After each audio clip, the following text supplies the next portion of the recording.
I'm looking forward to chatting to you on my next Wild Earth drive.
This program features live coverage of an African safari and may include animal kills and carcasses.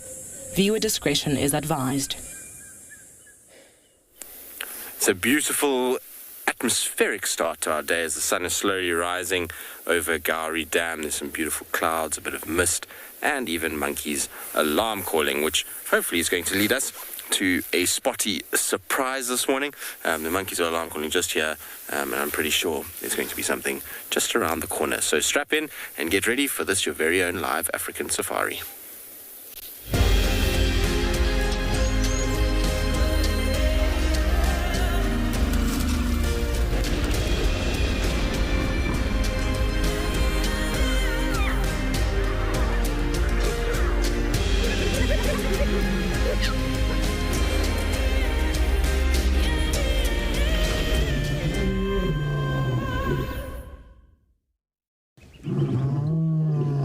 Good morning, everybody, and welcome to this sunrise safari. Like I say, beautiful morning this morning.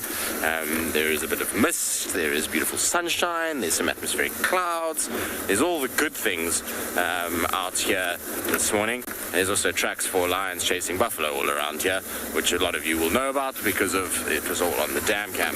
But the lions, I think, from the audio that we're getting this morning, sound like they're way north up in Buffelshoek again.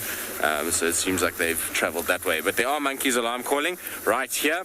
So we're going to get to those in a little bit. But before we do all of that, my name is Tristan. On camera, I've got David. And we are coming to you live from South Africa.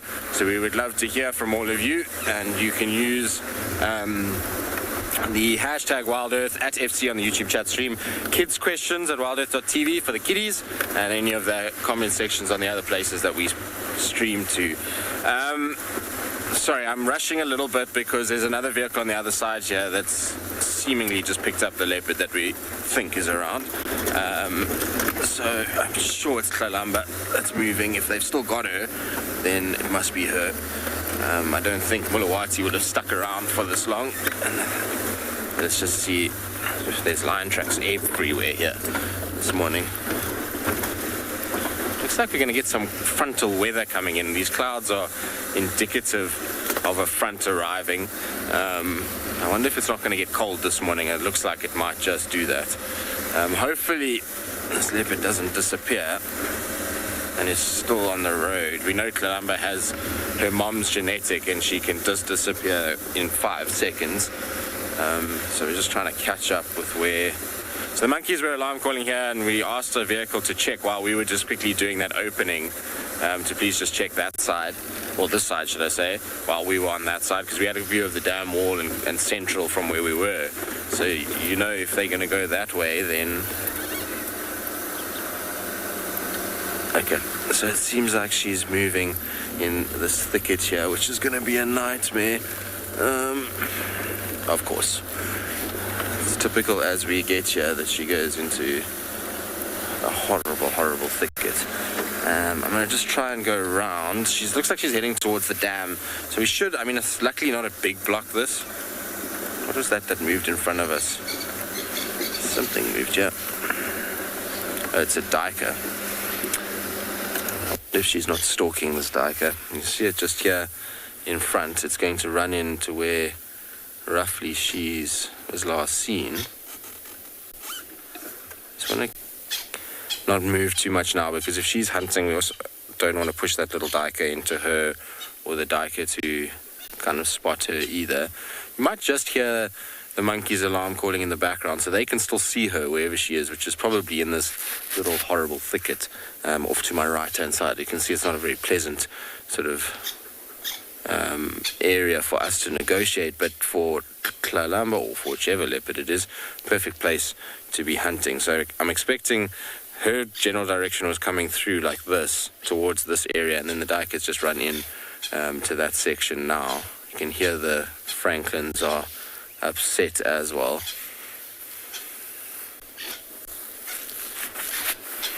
We'll just stand by on this side so that if she just pops through, then we can see where she does. There is another vehicle that's inside there, so if they see her, they'll let us know, and obviously vice versa.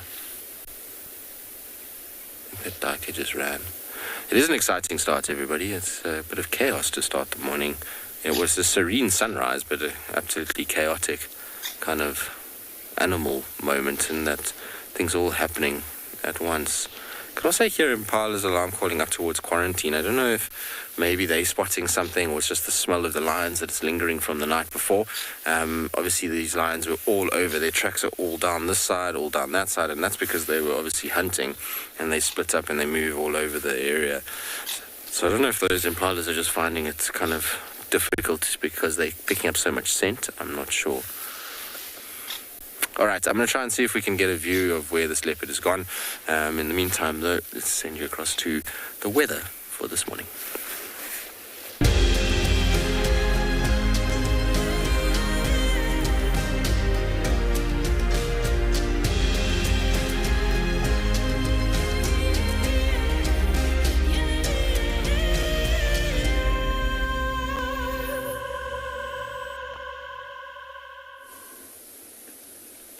Good morning and welcome to and Beyond Ngala, where this morning we're looking at a feeding frenzy around the small puddles that's still left in the Kruger National Park.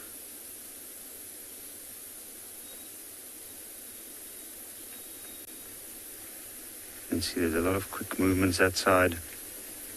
A hammerkop and a woolly neck stalk, and then just off to the left, on the other side of the woolly neck stalk,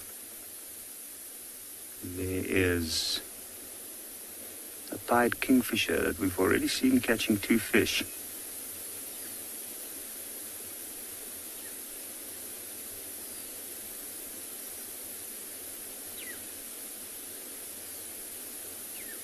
Now the other day I came past here and I noticed that there were quite a few... that bird's just relieved itself, but there were quite a few small fish in these puddles, left in these puddles. It's very tricky to see them because sometimes what they'll do is they'll muddy up the water so that the large birds can't see them.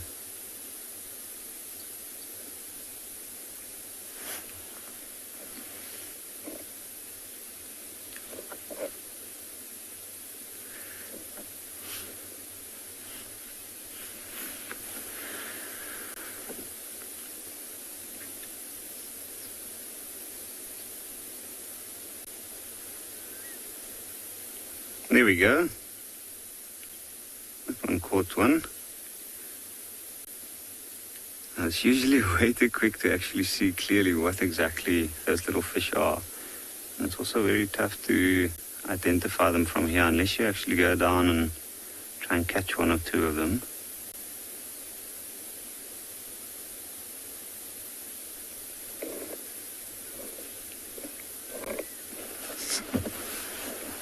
Just going to move slightly forward, see if we might get a better view.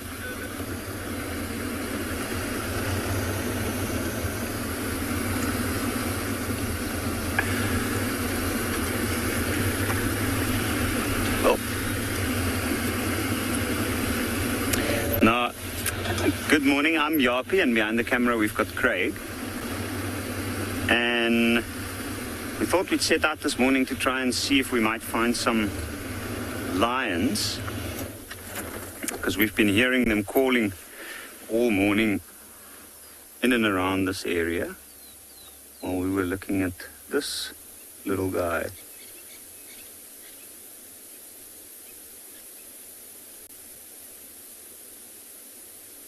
Now, seeing as he's already had two little fish, I don't know if he might attempt to go for another one now. But he is perched over the water and he's low down.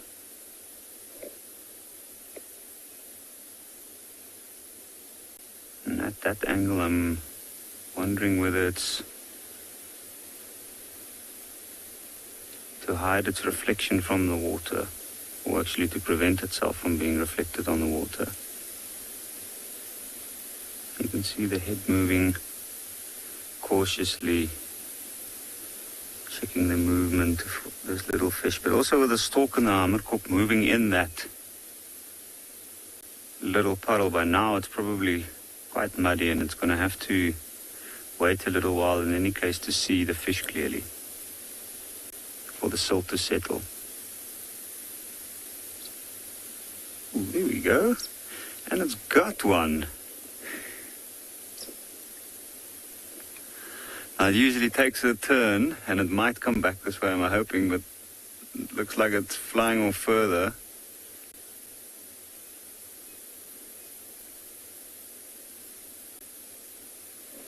That was awesome. And what a good way to start the morning.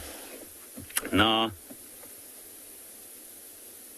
I think what we're going to do is we're going to continue with our initial plan and try and see if we can find those lions. In the meantime, let's head over to Lauren to see what she's up to this morning.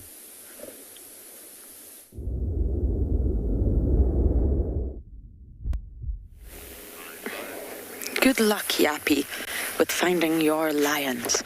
And good morning, everyone. Welcome to the other side of life in Djuma. We're sitting here at Treehouse Dam, just admiring this extremely wintry morning. Completely wrapped up in my blanket here, so it's all good. My name is Lauren. I do have Impa on camera this morning, and we've just came down to see if anything is happening around this water body.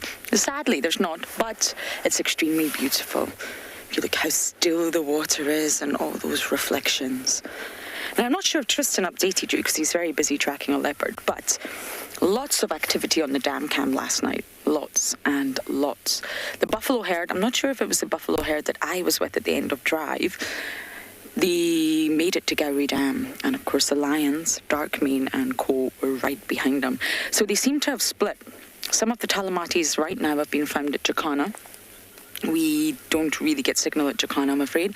And of course, Darkmane seems to be with some of the sub-adults. Dam cam time is now It's winter. We get a lot of activity on that dam cam now that it's winter and it's not summer. The vegetation subsided, and of course animals are hungry. Everybody's hungry. We're always hungry too. But I think it's time to move. What do you think, Paul? It's time to see if we can pick up on any signs of those lions and anything else. I've already been to the hyena den, everyone. I think you know what I'm going to say. Not active, but we did have the most wonderful sighting of June and Novella yesterday, so I'm super grateful for that. But the den is not active today. So we're just going to bumble south and see what we can pick up on for the morning. Okay, so as I bumble and try to warm my body up, we are going to send you all the way down to Tswalu to say good morning to dear.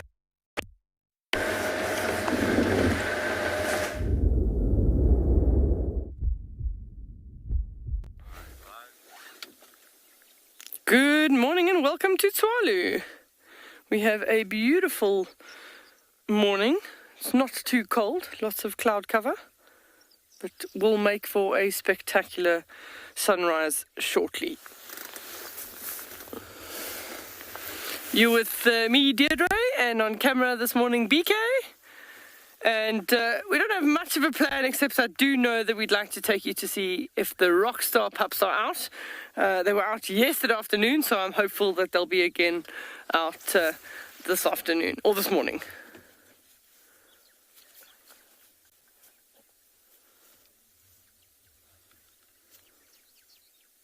So the sun is still coming this side.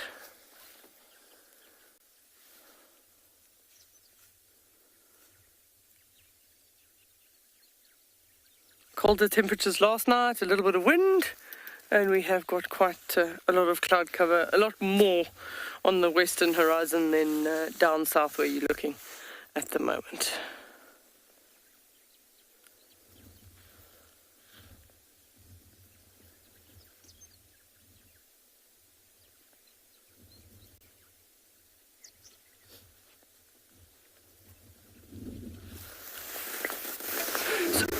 Let's carry on. We're busy driving in one of our June streets at the moment, and we'll head in that general direction to go and see what's up with the rock stars.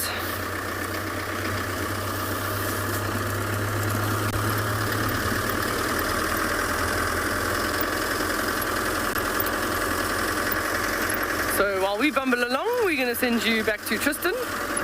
Find that leopard, please.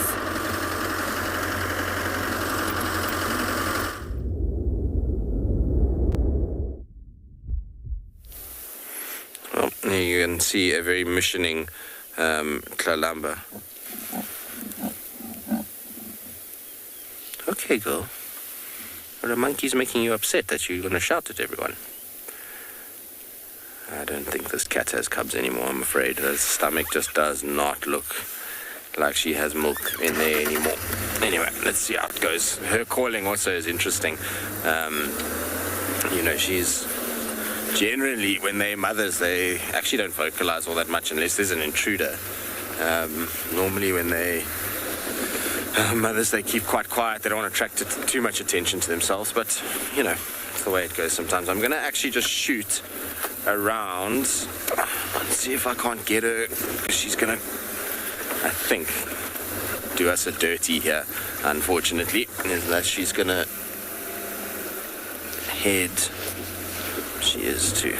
Okay. I think she's going to head into this drainage line where we can't follow her, which is going to be tricky because we're going to have to get around very, very fast. So I'm going to just preempt that quickly and try and get myself back onto the road.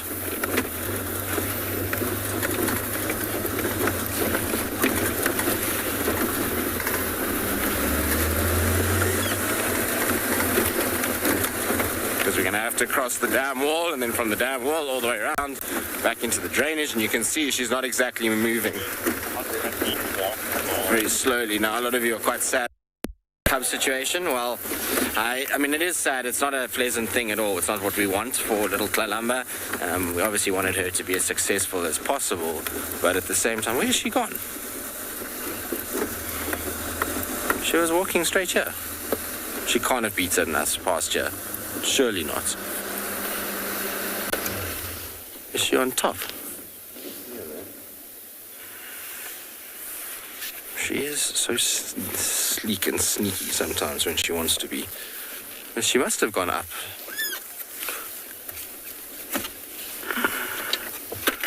Alright, well, if she's maybe gone up, let's just go up as well.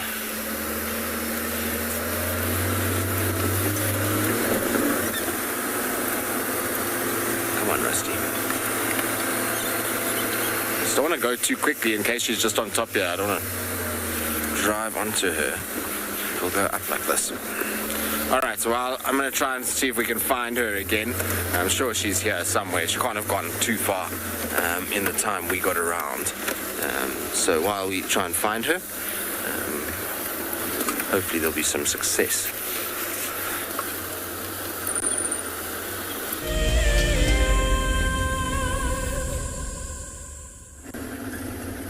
If you love to watch Wild Earth, then we are inviting you to join our Explorers program.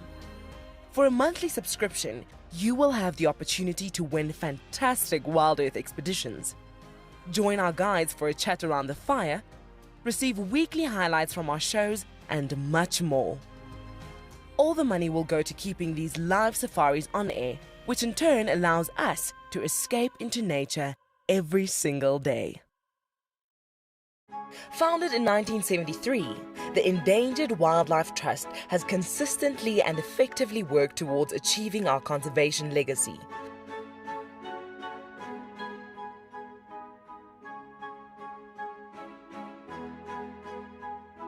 Contribute to this legacy by visiting EWT's Get Wild eShop and purchase products with a purpose.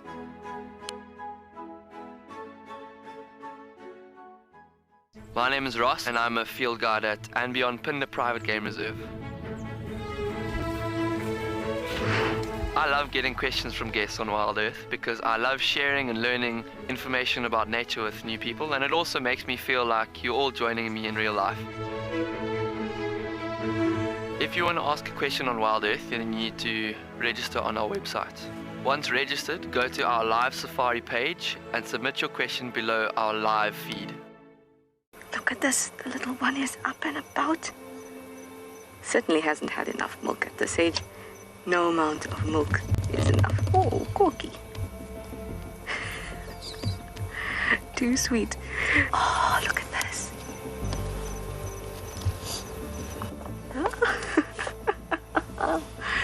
That is stunning.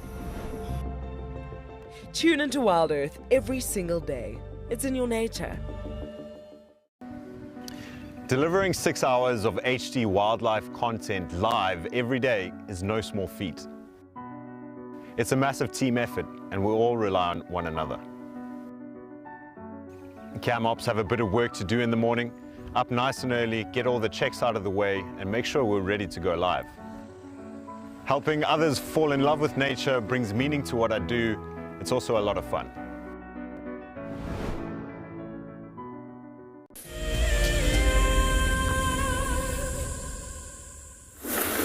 Well, I don't know where Columba's gone. She's just done an absolute sneaky on us and must have just cut behind us straight into this block, because there's no way she could have gotten round as fast as we got round. It's impossible that she ran, unless she ran.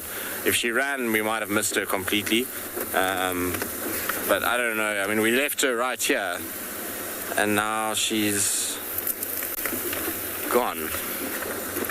This cat some days can just be another level of sneaky.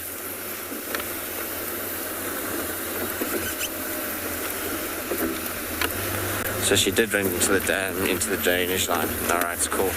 We'll go around and try get her. It's gonna be tricky, but let's try. Yeah, Alex, apparently she's gone into the drainage line, according to the camera.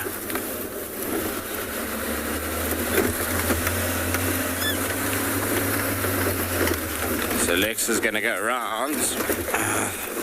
This road is killing me.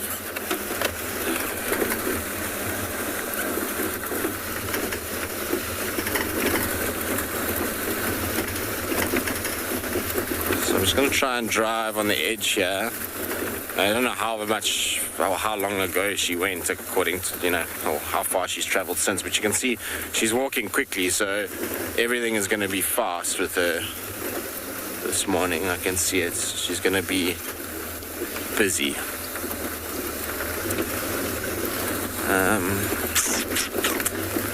Trying to see, there is a way to get into this drainage, but it's all changed so much since the rains that I don't actually know how well we can get through all of this now.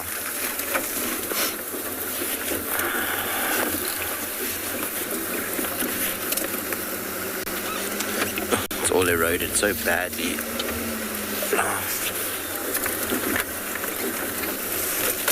I don't know where she's gone from here. Problem is if she's in the drainage line, there's very little I can actually do for now, because like I was saying, that whole drainage has changed completely. It's not really as drivable as it used to be, especially not this section here. There's lots of Franklin's alarm calling up that side, so I wonder if she's not just moving towards Twin Dams Road. It's possible. Let's see, maybe I can get in here somewhere.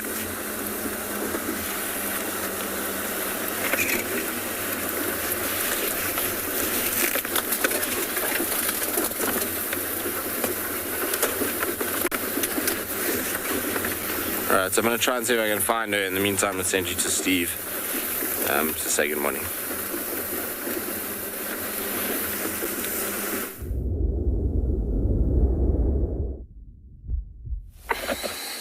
Good morning. Welcome to Eco Training Pridens, the Dawn Safari. I hope you're all well. I hope you all had a wonderful evening or morning or wherever it is in your day. Hello, everybody. My name is Steve, joined by Gert on camera, and we've just pulled over, got off bushwalk to view a beautiful sunrise. And if it's not beautiful for you, just take another moment to have a look. It is a beautiful morning. 15 degrees Celsius, 56 degrees Fahrenheit. Last night felt like it was going to be a lot colder this morning, but we woke up to a little bit of cloud cover, and it's a little bit warmer than it was yesterday. And this morning, Gert and I are going to be detailing a few tracks in the sand. The light is going to be really good for the tracks, doing some tracks and signs, and maybe we'll throw a few quizzes in there for all of you at home. See how you get on with the tracks and signs. And bearing in mind, if you don't know a track and sign, that's okay. This is a learning experience, and hopefully after detailing it and showing it to you, you will be able to remember it for next time. It's an educational show after all, and we would love to hear your questions and comments. Just going to allow you to enjoy that for a moment.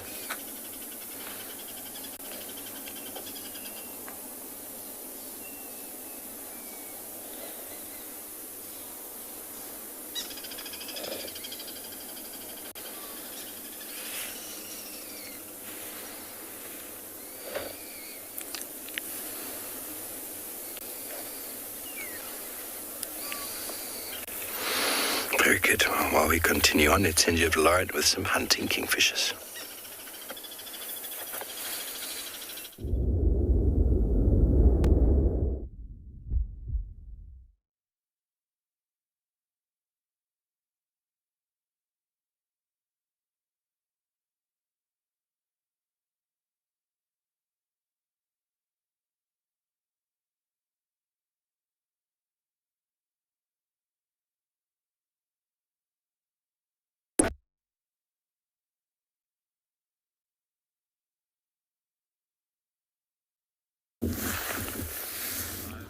So I did promise a spectacular sunrise, and it is just amazing. But if BK pans slowly, we've also got some giraffe and oryx hiding in the grass. Wouldn't believe that a giraffe would be able to hide in the grass, but there it is. It's been staring intently to the south, but I think it's staring at some other oryx. And then you can see all the oryx just so well hidden. practically knee-deep in some of the sour grass. So the colours for us are definitely changing over this last 2 to 3 weeks. That green sour grass is now drying, turning things yellow. So just changing the colour palette that we are seeing at the moment.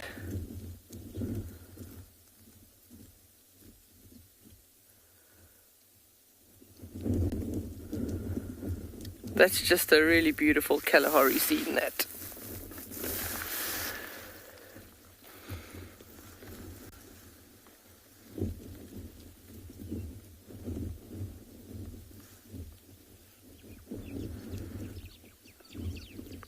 It almost looks like the giraffe is wading through the grass. He does have to be careful where he puts his feet. There are aardvark holes and spring hare holes, and they tend to be well hidden in thick grass like this, so hence the reason why he's probably walking nice and slow. He seems to be the only one that's here. Oh no, he's not. There's another one. There's another one, a smaller one, a much smaller one. Okay, sounds like Lauren's got some hunting kingfishers we're going to send you across there.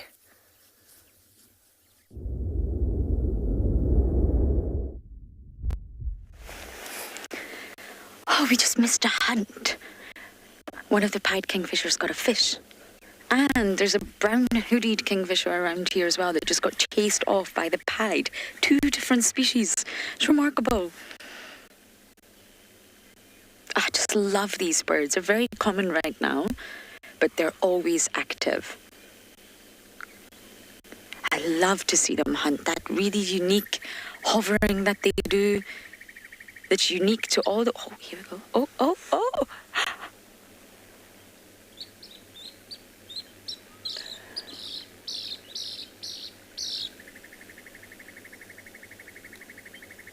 Impo, that was incredible. Well done. Thank you, birds. I love it when birds do what you need them to do and don't fly off. But they have this very unique hovering technique, and it's energetically expensive, so they won't do it all the time. But they sort of stay in midair, just like a hummingbird, but they're using a different technique to a hummingbird. Sorry about that. And it allows them to hover, stay in one place above the water, use their really keen eyesight to see their prey, see the fish, and then dive bomb in. I wonder where the brown hooded went. The pied kingfishers literally just chased it away.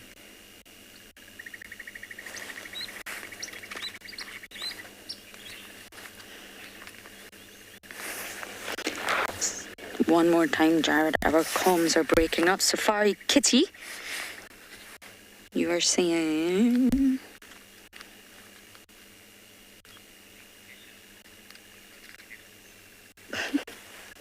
Did you get that? I think it's kingfishers are beautiful, but your comms are breaking up, Jared. For some reason, at this pan, we don't really get the best signal anymore. Just here. Ah, I'm right. I guessed it and I'm right. Yes, they are beautiful. They're small. They're such small birds with this huge beak. I mean, it's... it's a female. Look at the size of that beak in comparison to that tiny little skull. And how they hover, not like hummingbirds, as they sort of achieve a figure of 8 with their wings. So with both wings, they're sort of reversing on the wing beat, if you like, in order to create what we would call a figure of 8. And this allows them to stay in the same place mid-air. But true hovering, like hummingbirds, that actually involves the ability to move forwards and backwards very, very rapidly in order to stay in the same place. And the kingfishers cannot do this. So it's not really hovering what the kingfishers do, the pied kingfishers, sorry. It's more, we term it aerial perching. But it's still incredible. And very, very energetically expensive. They're hungry. And off we go.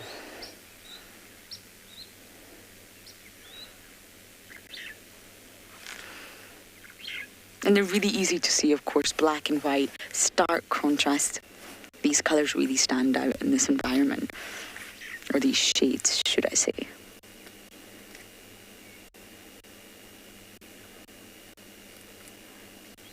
And of course, when they catch the fish, sadly, it's not dead.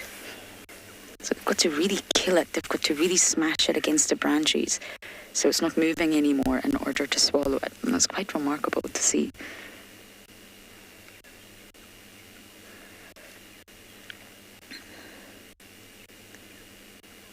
Look at the concentration.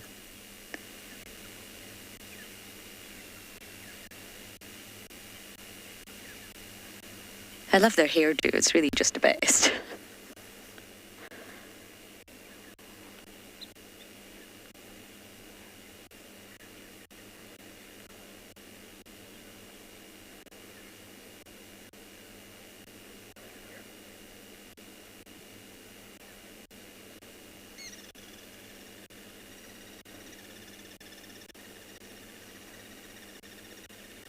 Come on, Kingfisher, we're waiting on you. We're waiting on you to get breakfast.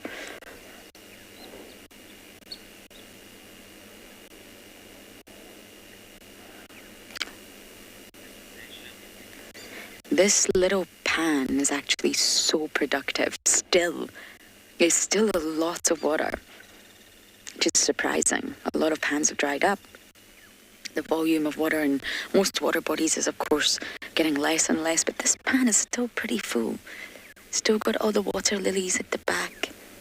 Always birds. Okay, not so many insects anymore. But it's still a very, very productive little water body. And this is a water body that borders on Gowrie Main. So Shasha regularly comes here, sometimes Langa. It's a really, really good place to check.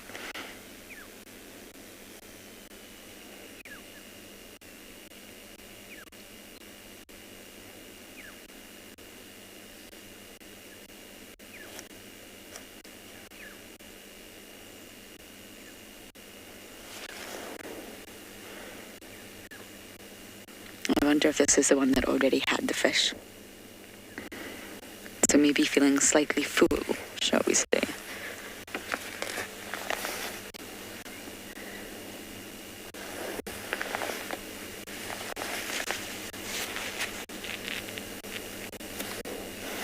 It'd be so nice if the brown hoodie came back so you can see the size comparison. The brown hoodies are bigger. And of course have a completely different colour palette. Oh. No, it's moved on to another branch. Out of sight. It started doing that aerial perching there. But then obviously aborted.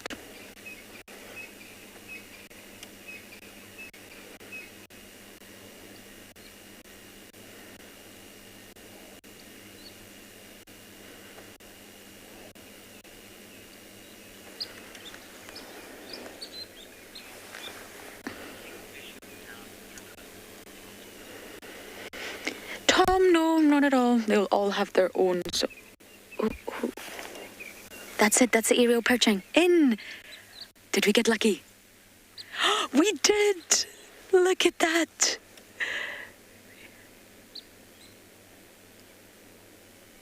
Oh wow! Got a fish. Look at it. See, he's trying to kill the fish, or she. Sorry.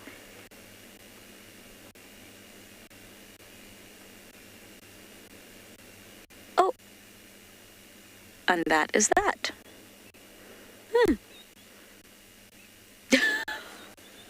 Wasn't that just amazing? Well done on Paul.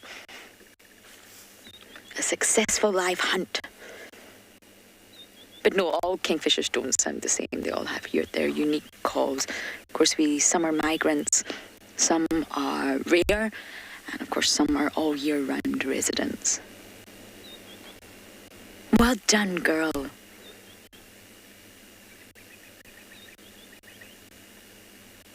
That's just remarkable how they do it. They see it, they hover with precision, dive in, and they're able to accurately catch that fish. Now that's a skill.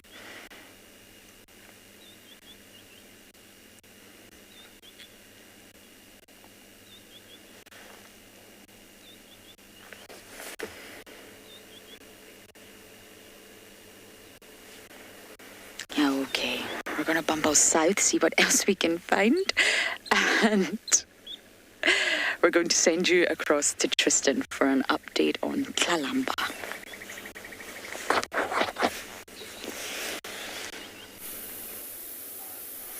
Well, we've managed to catch up with her. How, I don't know. Got lucky in many respects that we've even found her. And she's sitting down, but it's actually a really good opportunity while she's sitting is just to have a really good look at her tummy. We've obviously been kind of contemplating this quite heavily, but if you look there, even the suckle marks are starting to fade now. You can't really make out anything anymore. There's, the fur is not matted. It's not kind of disappearing from around her teeth. Normally at this time, with a cub of that age, it should be very, very distinct suckle marks. So, like I say, I've been kind of leaning towards her not having cubs for quite a while now. It's probably been close to a week and a half, maybe more. But I don't know. Her whole stomach looks different. I think 90% would be probably sure that cub is no longer around, unfortunately. There's always an outside chance, but I would, like I say, based off the evidence that we're getting, which is her moving, her kind of behavior in terms of how she's moving, the stomach and the way that it looks, they all point to her having lost the cub. And she must have lost it here in this drainage line. I unfortunately think she made a very critical error in that she dragged that carcass into this drainage line. And when she dragged that carcass into the drainage line, she dragged it within 100 meters, 200 meters of her cub. And I don't know if maybe she was trying to introduce the cub to meat for the first time. We don't know that. Or she was just trying to make it so it was hidden and she could be close to the cub and wouldn't have to walk far. But what that did is it attracted the attention of Mulawati, because we know he came out of this drainage line very full-bellied just after that kill. And then it also attracted the attention of multiple hyenas. And if this little cub, for some reason, was at the kill and she was introducing it to meat, its proficiency in climbing at the age that it was probably not very good. And if a hyena rushes in, obviously they're going to grab those cubs pretty fast. Or cub. I think that was in some respects maybe an error that she's made, and hopefully she'll have learned from it. That's the thing about leopards and being mothers, is that they have to learn. They're going to make mistakes. She's in an area where raising leopards is very, very difficult. You must understand that we've been fortunate in that we've had Karula and Thandi, but it's not the norm to see leopards raising as successfully as those two do. Most leopards out here will lose. In fact, it's only probably about 15 to 20% of leopard cubs actually make it to adulthood, which when you think about the number of leopards and the number of cubs born, it's a very, very small percentage. So it takes a lot of effort. She's got a number of factors at the moment that are quite tricky. She's got a lot of female pressure. She's got a lot of different males roaming about. I mean, we know Mulawati's pretty much in control of this section, but Tavangumi's been around. We know that Klangula's pushing further south. Soon Shasha, Kuchava's boy, and Marips are going to be around. And then you've got all these hyenas. The Djuma clan and the den for the Djuma clan is just down the road here. It's not far. And there's been incredible lion pressure the last few weeks.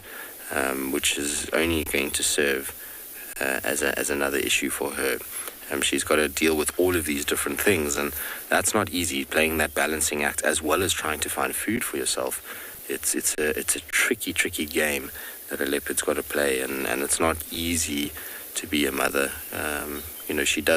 She was doing so well in that she seemingly was kind of moving around and kind of keeping quite a low profile. I think just the kill thing is the issue. Dragging kills as far as she was dragging them is always a risky business, and there's a reason for that, was because it's much easier for us, so you can imagine for hyenas would be the same, to track down drag marks. That's a massive scent trail that's being left, and for us visually it's a huge scent trail. So dragging over roads and things like that is not ideal for her. And so it's better for her rather to just walk her own routes to go and kind of back to the cub. But hopefully, like I say, she'll have learned from it, and she'll kind of go from there. She's such a beautiful, beautiful cat, and in a way I'm sad because obviously we want her to be a successful mother, but you know, that's the way it goes. Nicanova, no, I don't think so. Acts of revenge are not something that exists out here. These animals are very instinctual and very much opportunistic, and so I don't think revenge is something that they can afford to have. She's going to get going now again. I don't think revenge is something that they can afford. They can't actively go out of their way to go and do things. What they need to be doing is constantly just trying to survive, and that's going to require them actively looking for food as well as mating opportunities and things like that. And there's no time to dwell on the past for them. They don't have the opportunities to actively go and seek out things. So no, I don't think revenge is an option. As people, I think we're assigning an emotion that I don't think they actually have, if I'm honest with you. I don't think she's going to sit for much longer. She's very, very alert and very awake. Might be wrong, but it just seems like she's a little on the twitchy side. And this area must be interesting for her this morning because the scent of... There we go.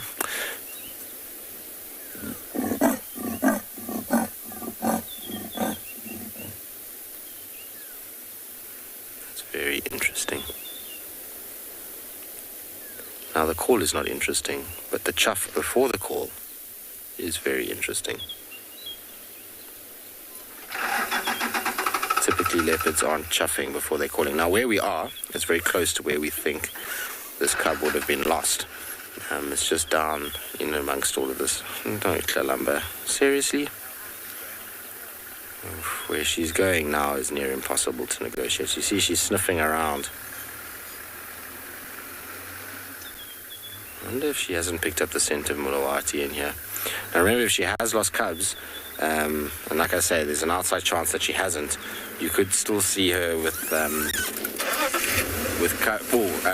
coming into estrus again within 2 to 3 weeks. She can come back into an estrus. All right, I'm going to try and get us out of this nonsense. Hopefully we'll be able to figure a way out of here and not get ourselves too stuck.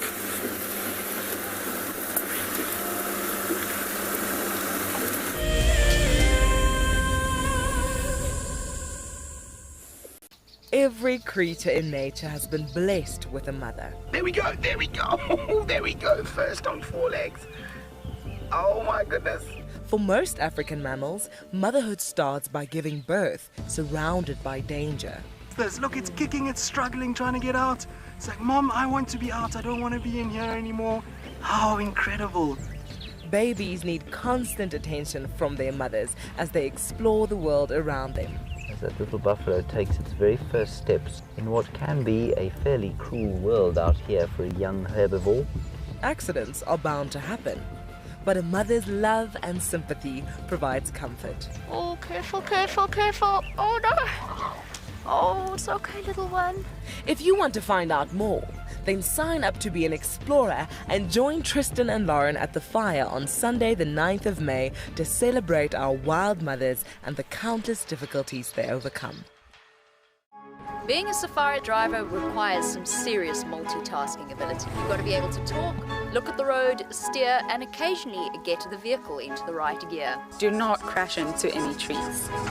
Oh, not so doxy. Just jump into the car and hope for the best, and you'll see where it takes you. No, I'm just kidding. I'm surprised they're moving as fast as... That didn't go well. Who is the best driver? Well, me, of course, although some of the cam-ops might disagree. I love being a cam-op for Wild Earth. The animals coming right up close to you, especially like lions. Sometimes you get nervous, but you have to go with the flow. My favorite animal to film is the elephant because of how big it is. But when it's really up close to you, it's one animal that you would say, I really respect you.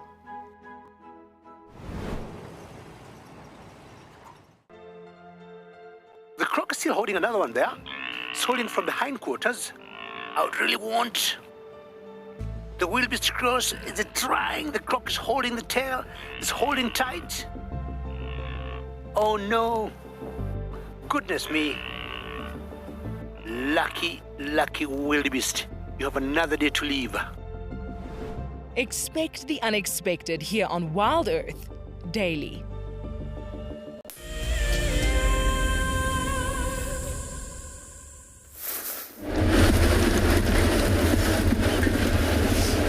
To wake up to a sunrise like that, it's just stunning. So we are getting around to the rock stars. They also should be waking up relatively soon once the sun touches their burrows. There should be a little bit more activity.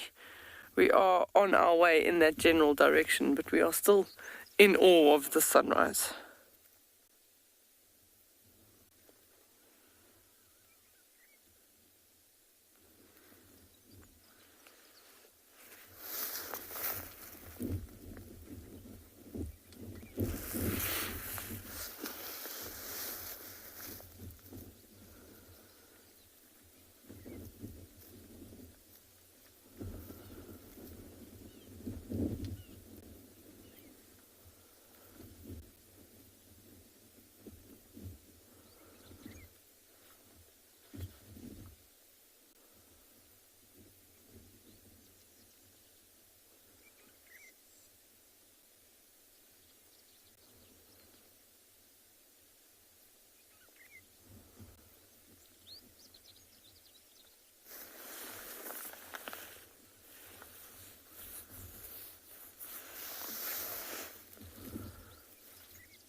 So in a few hours, those clouds probably will all just disappear. There's a slight breeze that's picked up now, so it might blow all of the clouds away.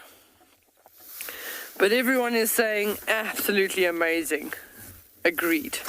So let's head on and go and see if we can get our rock stars.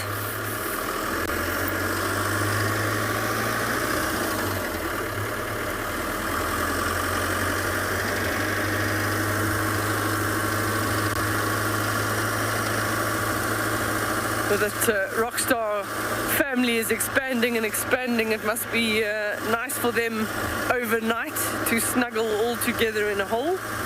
Definitely a lot warmer with more of them.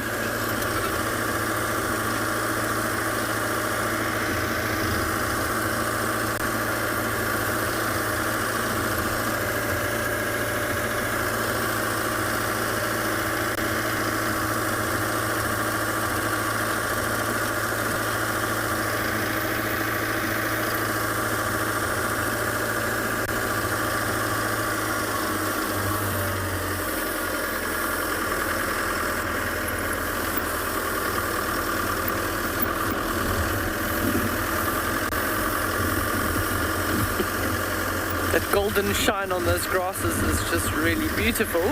We're going to send you across to Ngala while we head down to set up for the meerkats.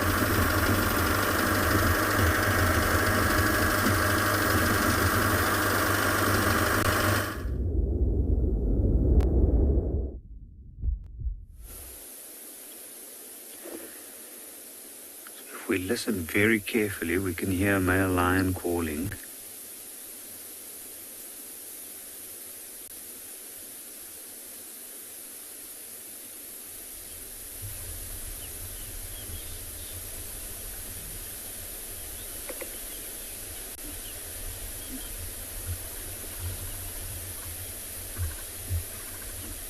Actually, two of them.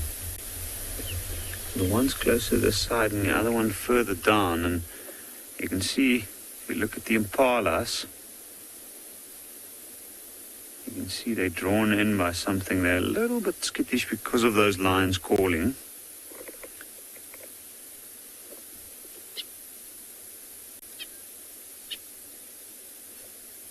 I think that's why they're moving into the clearing. They saw more impalas off on that side.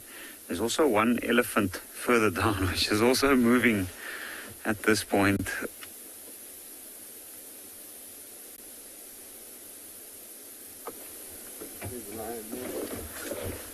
There we go. A male lion. Well spotted.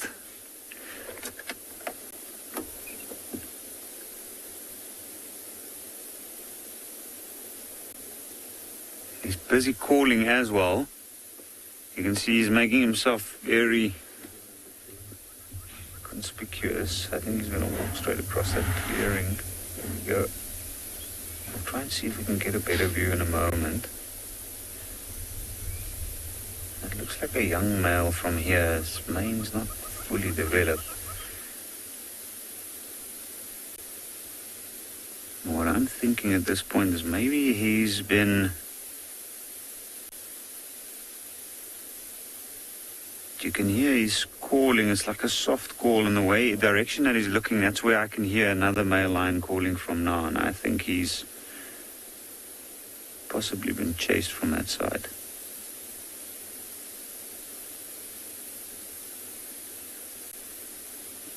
Now all the impalas have all... has drawn their attention to this lion. And I think the reason for that is it's better to see the danger in the area.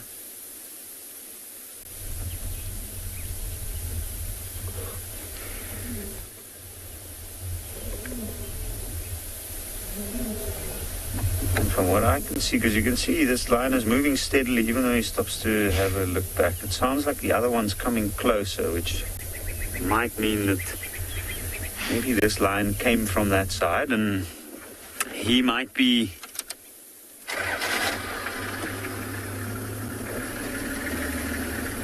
moving away from the larger males, even though he looks like he's at an age to be reaching that point where he might stand his ground. But from what I heard, it sounded like two calling from the other side, and if that's the case, he'd be better off moving out of the area. But I think we're going to loop around. We're going to see if we might get another view.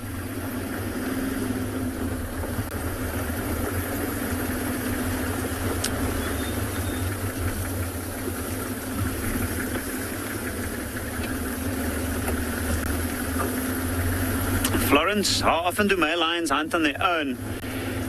This male will pretty much have to hunt on his own the whole time at this point. Like, he's moving away from a pride. He's large enough, strong enough to take down big prey on his own. And if it's only the one, or if he does have siblings, he's going to have to move around and try and find food somehow to survive. That period of time in a male lion's life when it spends time away from the pride, but before it's strong enough to be territorial, it needs to hunt on its own. But it also scavenges. Okay, we just got another view of him. And I'm just going to find a way to get in towards him.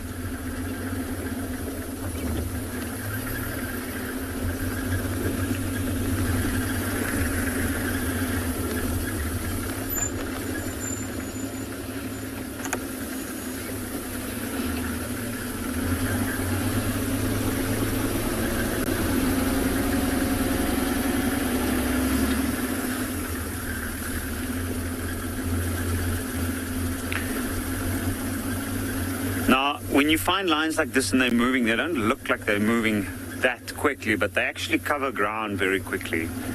And if we don't pay attention well enough, we might lose them.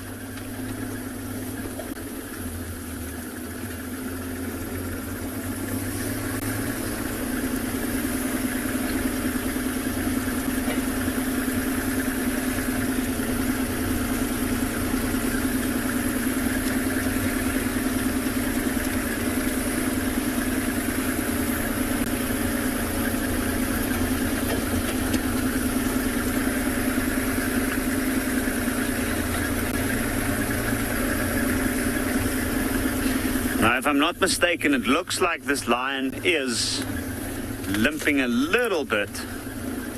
And there is a chance that this might be one of the young males that we've been seeing in the area for the last couple of years.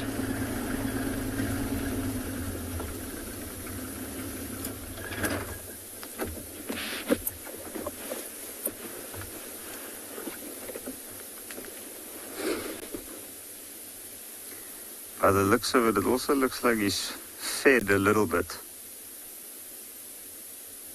Not too much. Maybe that is how he got into trouble. You can see he's still young. This is actually one of the younger males that we know very well, so he's probably come back to an area that he knows better and where he feels safer. You can see the back of the belly. And you can see the limp at the back, on the back left.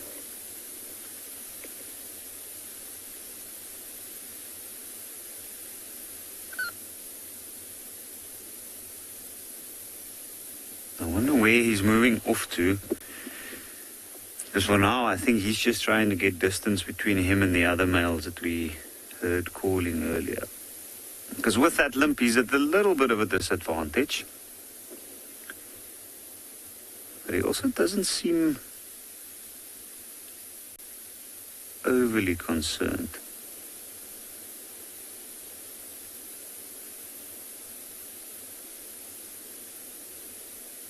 In that direction, there's some clearings there.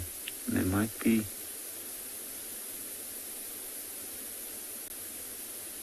general game in that area that he's trying to avoid, or maybe just looking out for, because they might give his position away. When other male lions are calling, it's easy for them to track exactly where they are. But when they pick up on the scent of young males or other males in their territory, especially one like this, which is essentially sexually matured, and they might pick up the pace between the calls, and they can cover distance very quickly to try and catch up.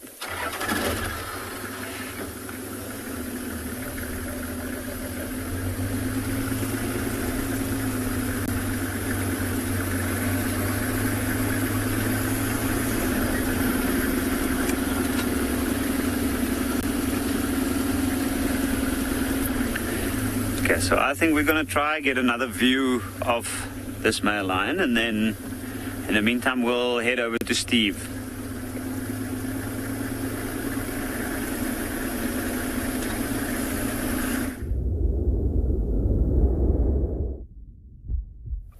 Well, welcome back to a very dry and very, very overutilized watering hole. It's all dried up, and all that is left is some caked mud. And so first of all, we'd like to do a tracking quiz this morning and see if you can identify the track we put before you right here on the ground. Quickly send through your answers to #WildEarth3rd in the YouTube chat stream. Who stepped there? Just for comparison's sake, I know everybody likes to see some size. So there is the knife of 10 centimeters. So you're looking at about 11 to 12 centimeters or so. Let us know who stepped there. First one to get the answer right gets a round of applause. It shouldn't be too hard, although sometimes these tracks can look quite tricky, but it should be pretty easy to identify. We are at a watering hole, lots of mud, and what we've also found while we wait for you to bring through your answers is we found the remnants of a dung beetle digging. Now there's actually a patch of urine over here with the same track inside, and a dung beetle created a dung ball out of dung, most likely from that animal, tried to bury it, but it just couldn't quite dig it further than that. The ground here, being by this muddy wallow, is very, very hard. So he probably got to a point and then gave up. So this is what the dung beetles do. They take these balls, they make them into, you can see how the freshness inside, and there is the dung of the animal that's been scraped together, made into a ball. They'll bury them. Some of them are for food, some are for brooding. Bury them under the ground. A very important element of nutrient recycling out. So if you're just going to put that back again. Never Too Late reckons that that was a kudu track. Well, Never Too Late, it is far too big to be a kudu track. Very, very big kudu. Very big kudu. We'll go back over and we'll start detailing the track while we wait for some more answers.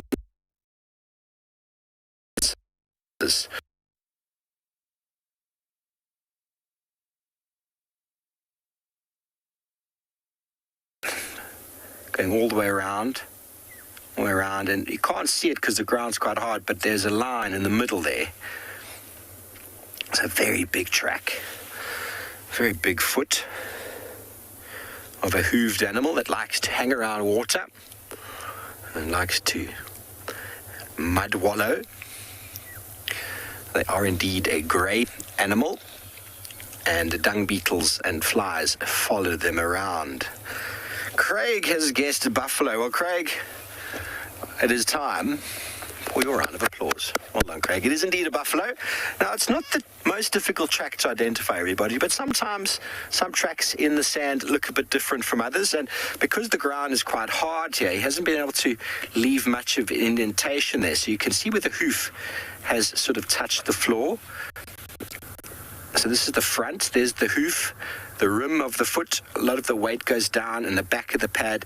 This normally leaves a little bit more of a ridge inside from where the hoof is sat. There is a huge number of buffalo activity in this area, lots and lots of dung, but we're going to find you some more tracks and send you over to Lauren.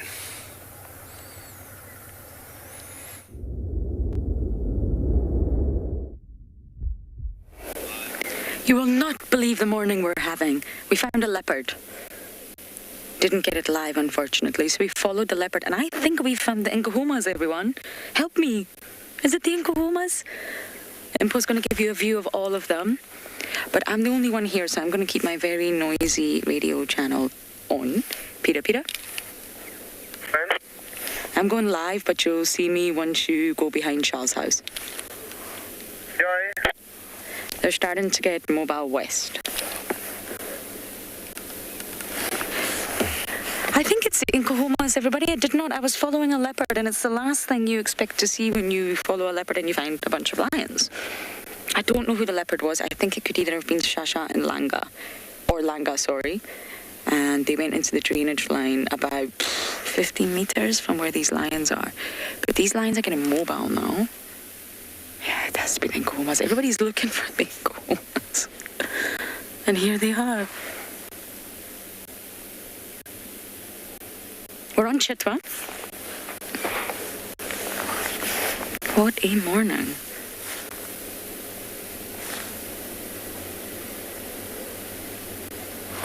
Yeah, they're all starting to move. There's another vehicle here, thank goodness. I don't need to be on that radio anymore. FC will let me know when the ID is confirmed for these lions, because my goodness, if it's the Nkuhumas, I have not seen them in a long time.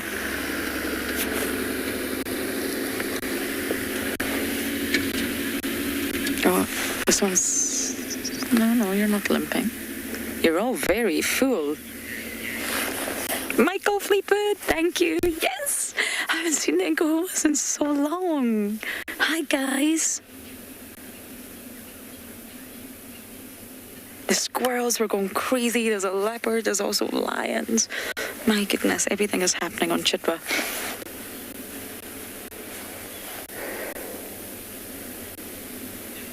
Oh, you guys are looking great.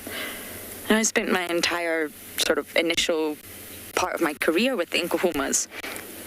Never, ever met the Talamatis, just heard about them. They were just this famous pride from the north that we could never, ever view. And of course, now things have changed, and that's normal. It's natural. Things will always change. On the daily, they'll change seasonally. Yeah, Ali, I'm going to pull out of the lineup for the Zingala. I've got about 6 hyenas around Chitwa airstrip. Wow. There's no longer cubs anymore, sub-adults. And of course, there are new additions to the Nkuhuma pride, tiny little cubs. This pride is just thriving. But they do look full.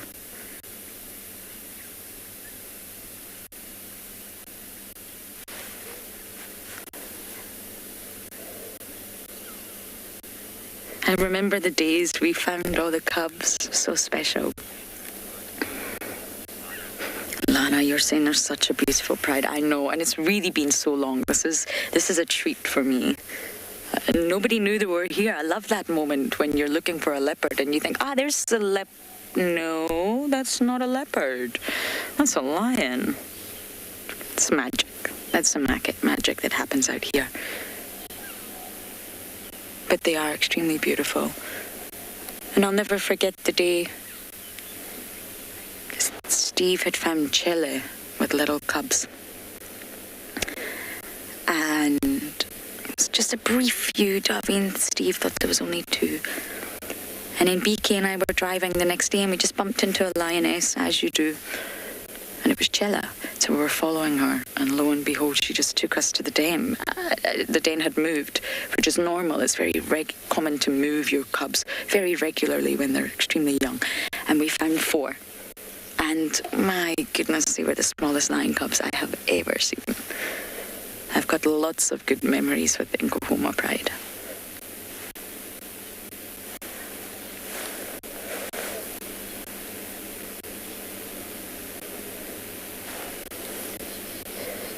And that's the wonderful thing about winter. Yes, it's cold. I mean, my fingers are... I think I can feel them. I think they're all still there. Yes. But animals will be mobile in winter. And that's a really good thing for us, of course. We get to see them. They're not just flat cats or flat dogs.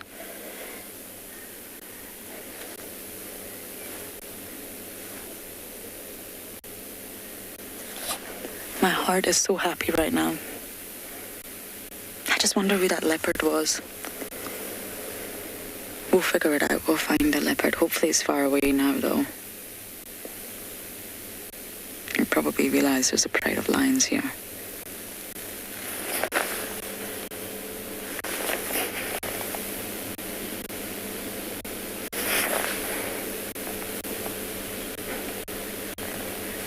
This is why Chitwat's my favorite property. It's small, but it delivers. You've got the Mulwanini, got that big huge dam, lots of drainage lines, lots of open areas. Chitwa always delivers.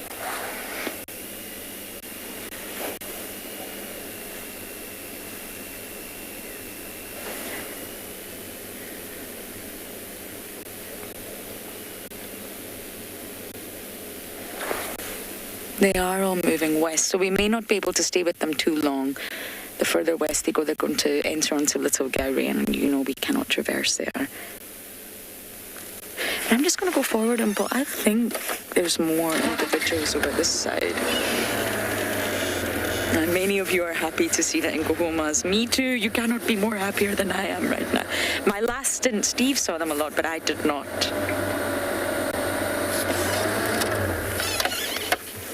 Just want to see if I can see any more tawny bodies. And the beautiful thing about a lion's coloration, because the colorations of the cat is not random. It's not just a sort of color palette of beauty.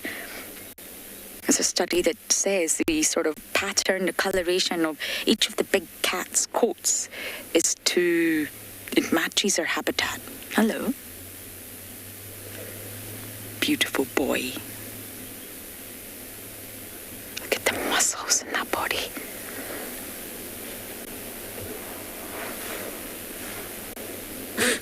Oh, bless you. And lions, that tawny, rich colour is so lovely. They actually blend in extremely well to the monotonous, barren colour of winter out here. And they also blend in extremely well in summer. They've not really got those disruptive markings that leopards and let's just say tigers do have. It's more the sort of even tawny coat. And it works well in both seasons out here in the Lowveld. Lions aren't too worried about being as camouflaged as leopards are. And that's because they're a social cat and there's many of them. They don't really need to worry about too much. Okay, Impo, I'm going to move.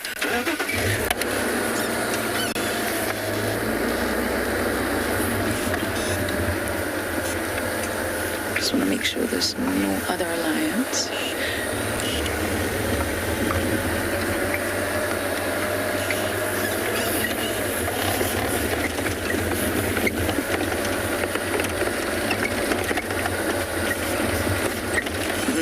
into the thicket. We'll try though, we'll try our very best to keep up with them.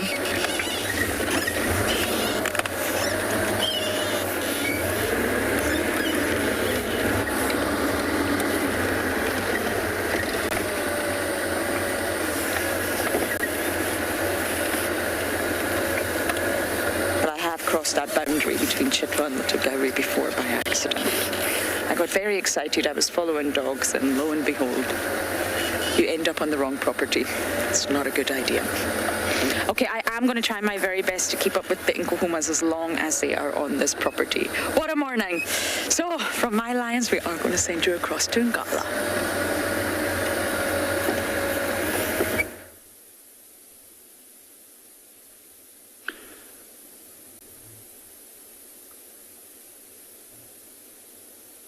So while Lauren's been trying to keep up with her lions, we've been keeping up with this one somewhat. You can hear there's some contact calling going on. But the amazing thing is he's just walked straight across this clearing and there's a giraffe and a baby just staring at him. And they've been running away and then keep coming back. Keep an eye on him because he's definitely not interested in it.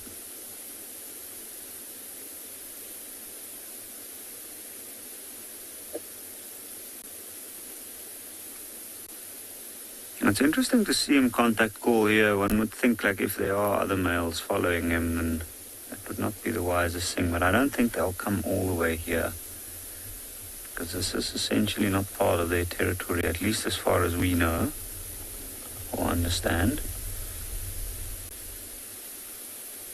I think what he is doing is he is maybe aware of the rest of the Pride members that spin in and around this area. He's trying to look for them.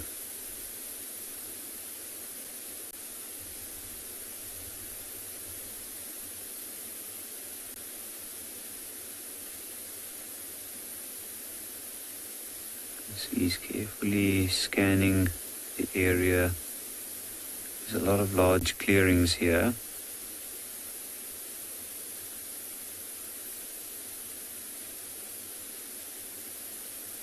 The other Pride members wouldn't always necessarily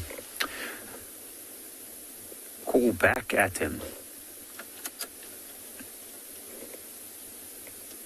But I think we're going to try and get a better view. See if we might be able to see where he's going. If he does eventually link up with the rest of the Pride, that would be quite awesome to see.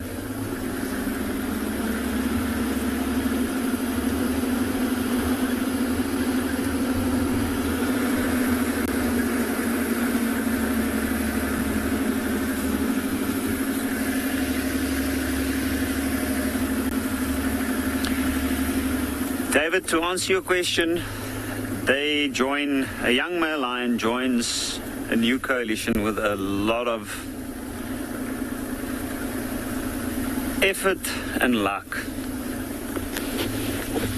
Doesn't always happen. Sometimes the other male lions, young males, don't want to join with males. I have seen in the past one young male trying to join in with two older males, but they kept on fighting the whole time. He was a big lion and they weren't as big, so he could stand his ground, but it was a constant fighting, and they spent a couple of days near each other, but eventually they split back up. You do find occasionally that older males like this young male, he's a little bit older than some of his half siblings, and they also at that age where their fathers have been chasing them and they're trying to get rid of them in the area. And in that case, you might have a possibility of the lions actually meeting up and eventually forming a coalition because they are related lions.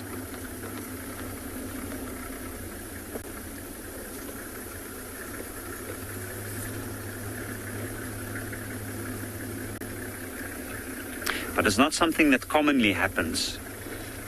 It does happen though. Sometimes unrelated lions will meet up.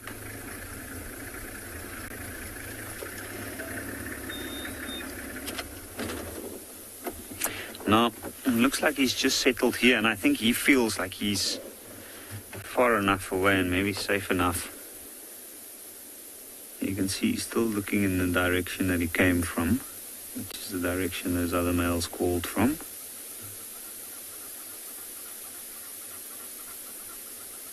It's also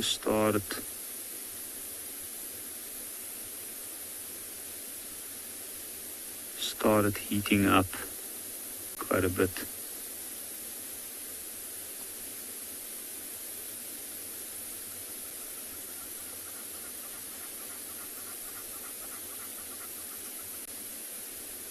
I think it might just be a momentary rest for him. His general direction has been towards a large watering hole in this area. But also he doesn't really want to make his position known if he can't get hold of the rest of the pride. So I wouldn't count it out completely for him to settle in this area.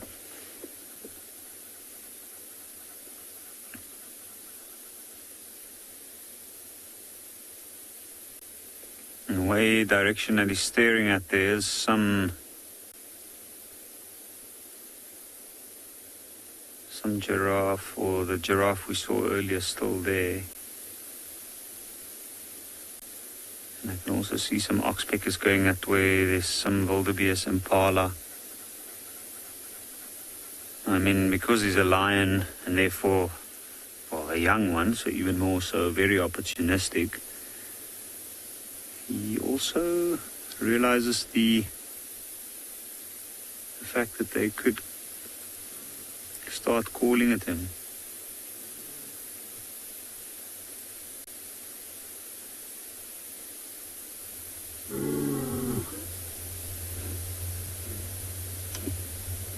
A very half-hearted attempt at a contact call, that, or at a roar.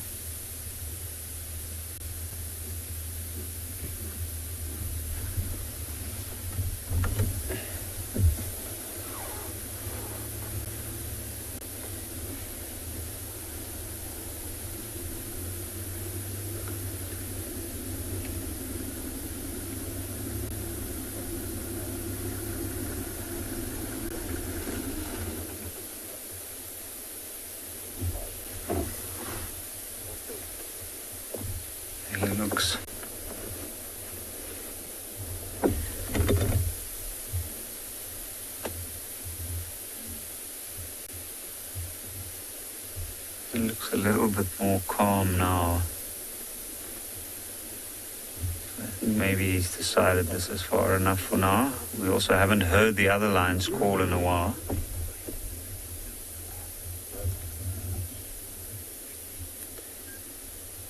Vicky, why is it that his limp has lasted so long without healing? I think it's because he maybe got some permanent damage there. Tendons in the muscles and the ligaments. It's on a crucial part of the back left leg. So I think maybe the larger males did inflict permanent damage. I was looking at it earlier. It doesn't look like he's lost any muscle on the upper part of the leg, which is good. But I don't think the function of the leg will ever be fully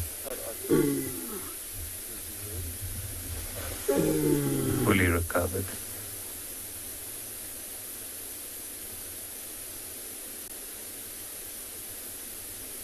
He was bitten there by one of the larger males around the joint. And it had some serious damage. It was very swollen. At one point we thought he might have even broken it, which he possibly did as well.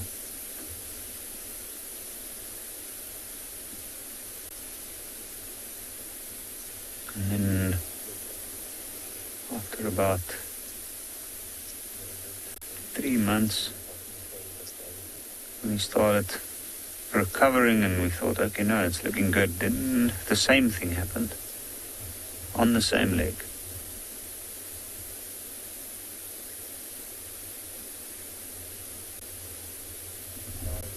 I guess it was the price he paid for staying around with the pride as long as he did.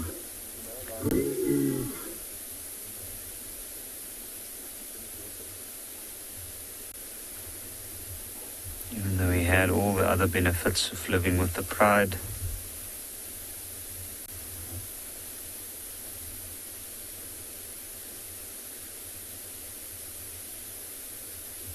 at some point he's got to grow up.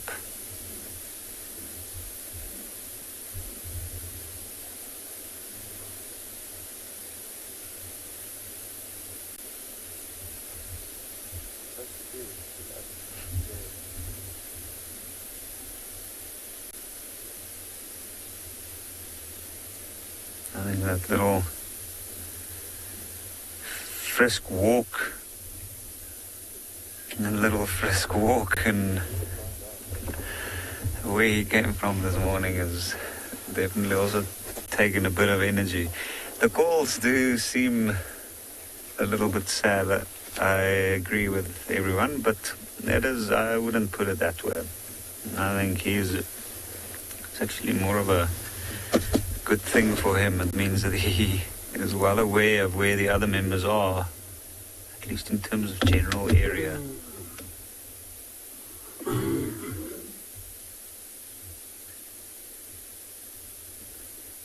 He's still very much attached to the other members, but he is now stepped into that part of his life where this is going to be his life. He's going to have to spend a lot of time on his own.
Do you dream of an African holiday in unparalleled luxury?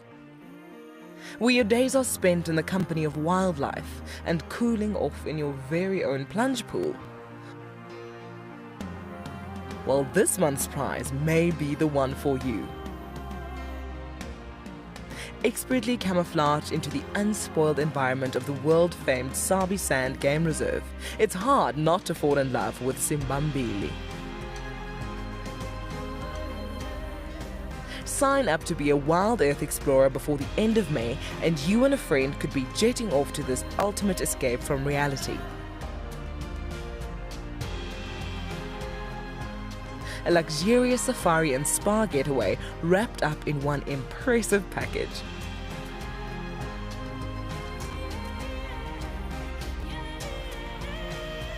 Wild Earth explorers, it's in your nature. The Mara Triangle is a jewel in the Kenyan conservation crown, and thanks to the dedication of the Mara Conservancy, it thrives as one of Earth's greatest national treasures. We have been experiencing a reduction in the whale snails that we collect on a monthly basis, and this is basically attributed to our intense patrols. Over the years, this courageous team of anti-poachers has reduced poaching to almost zero. Mimi naitwa Stephen Olereso. Nimefanya kazi miaka 16 sasa. Kuanzia mwaka 2002. Hao wanadamu Wenye hutua sana sana inaogofya ni wale wenye wanaenda kama ndovu, wanatumia kama bunduki. Sasa hiyo ndio huwa inakuanga hatari sana sana kwa sisi. As a result of the global pandemic and the massive reduction in tourist revenue, the Mara Triangle is facing a financial crisis. They need your help if they are to continue their ability to protect this magical land. My name is Lauren, and I'm currently working in Djuma Private Game Reserve here in South Africa. I love answering your questions during the live safaris. It's my favorite part. It feels like you're on the vehicle with me, and I'm able to teach you exactly what you want to know. If you want to ask a question on Wild Earth, then you need to register on our website. Once registered, you must go to the live safari page and ask your question below the live feed.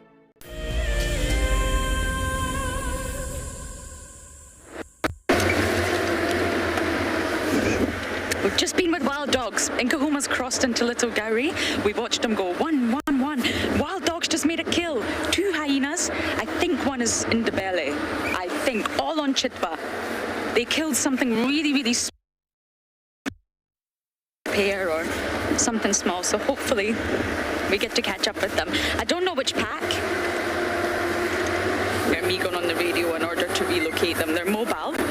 So we just turned around from watching the Nkahumas go into Little Gowrie. The dogs, 3 predators in one day, in one morning. I think I will need to get on the radio, AFC.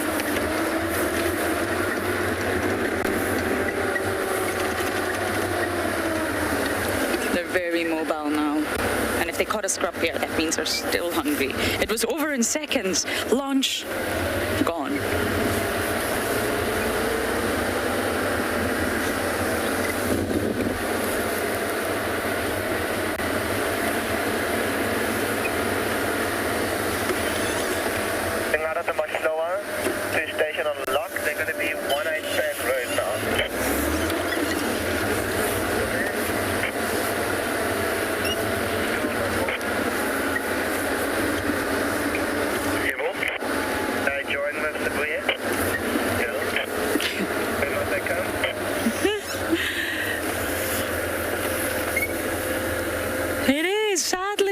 To show you the leopard, I'm afraid, but we hopefully we'll be able to show you the dogs. They were all lined up on the airstrip. You gotta love it when they're on Chitwa airstrip.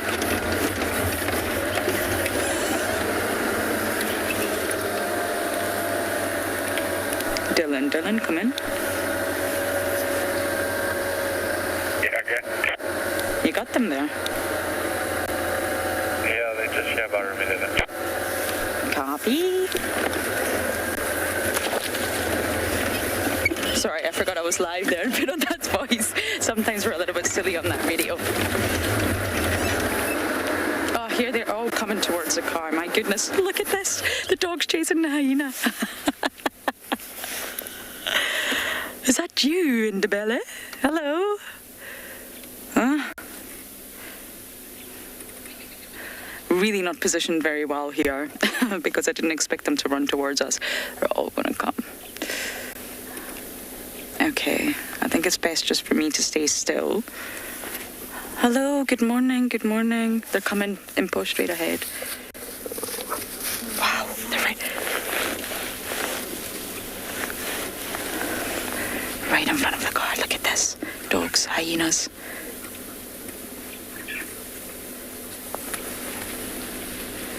Oh my goodness, one's gonna come here and pull. Look, no, change mine, no. Wow. Okay, now I am going to need to get out the way.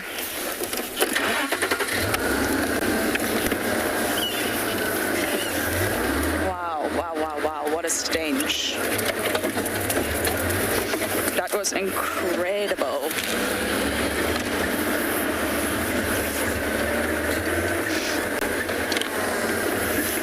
Okay, we're probably going to lose visual for a bit because there's another vehicle here. I'm not sure if that's Ndebele. Michael Fleetwood, I know you're watching. Is it Ndebele? Is that you, my dear? Ndebele is Swazi's sister. I think it could be her. No, was another hyena as well following them when they hunted. There was 2.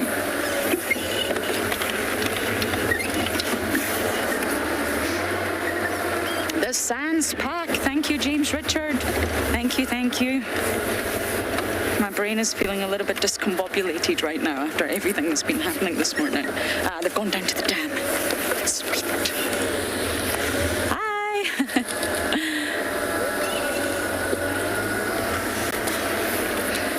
Oh, they're all at the dam. This morning is just delivering too much. Sabui's been found as well. I wonder if that's who I had. It looked more like a sub-adult like Shasha and Langa, but let's see if we have time to go and see a leopard today.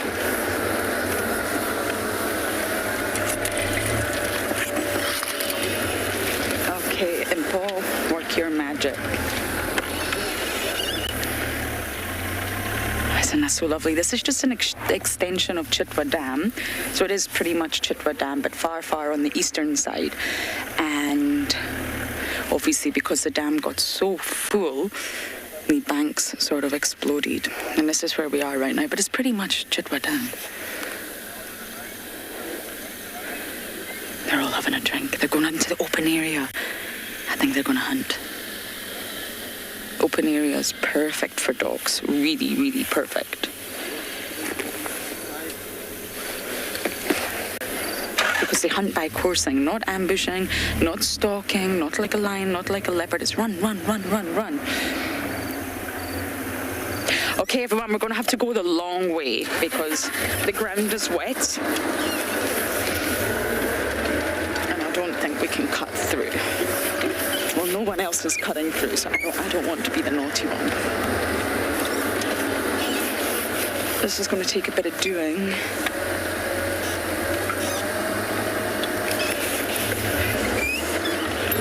Okay, I'm going to do my very, very best here to keep up with the doggies, and we're going to send you guys back across to Ngala.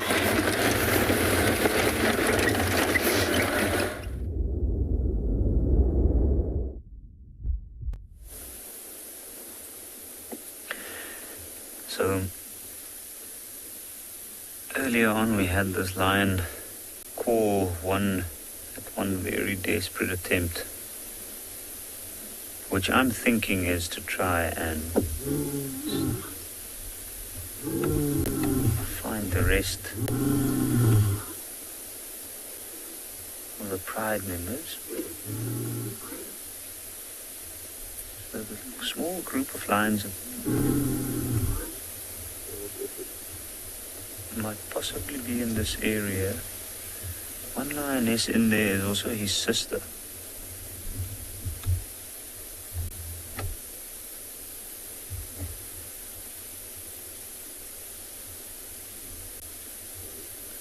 But he's been looking in that direction for a while and he's been hearing something there, I'm not sure what.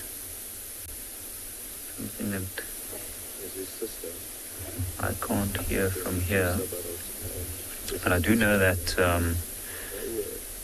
every noise there's a lot of impalas nearby and some of them are still rutting, so every time they call and it sounds a little bit like a alarm call, he picks up his head and he looks and listens.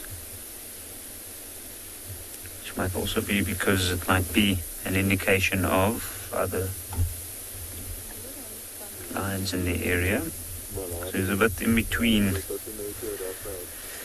two spaces. I think the reality of the two males we heard calling earlier this morning being a threat to him now is starting to dwindle. I don't think they'll come all this way, come looking for him. He's moved off. While we sit here and see if he eventually makes a move, we'll head back to Lauren with the wild dogs.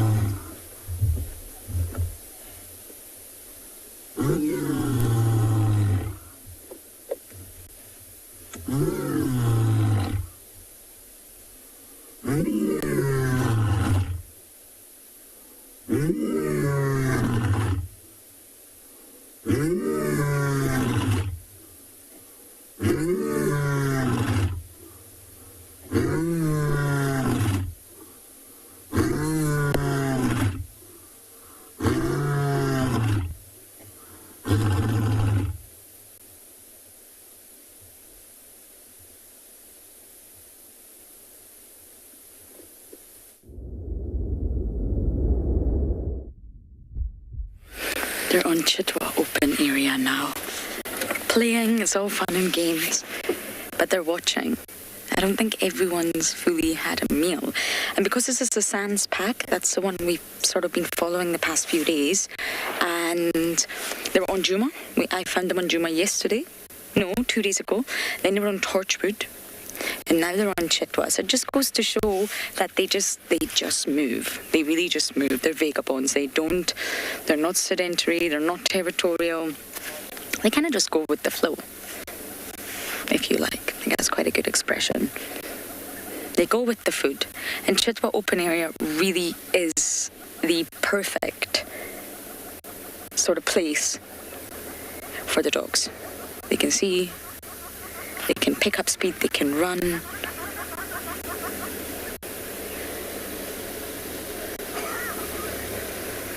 Aren't they just beautiful? Right in front of Chitwa Lodge. I don't know where the hyenas disappeared to. I don't expect they're very far.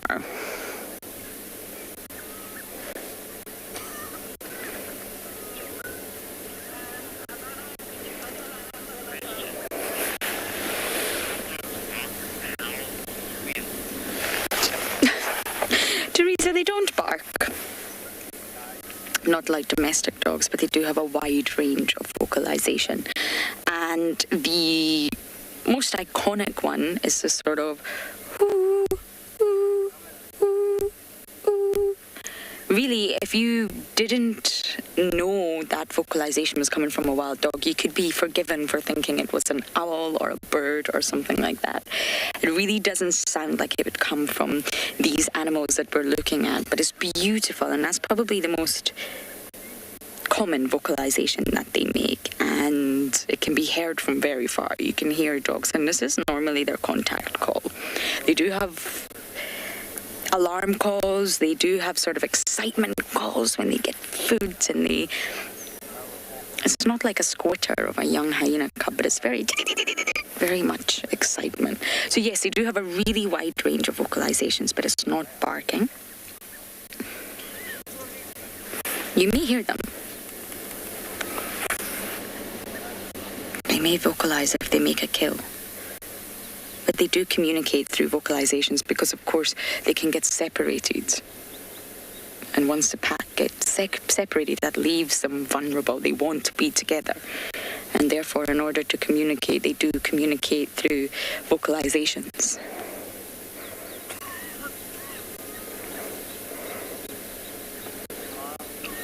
I'm just trying to look to see if I can see blood on any of them.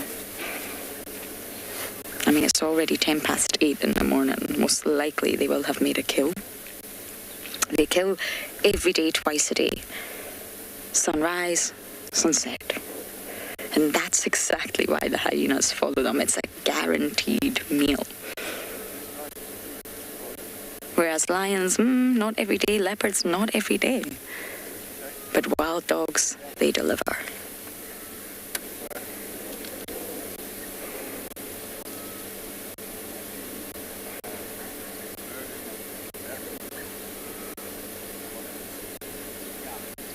I have to say it's nice that they're still following wild dogs is always a challenge.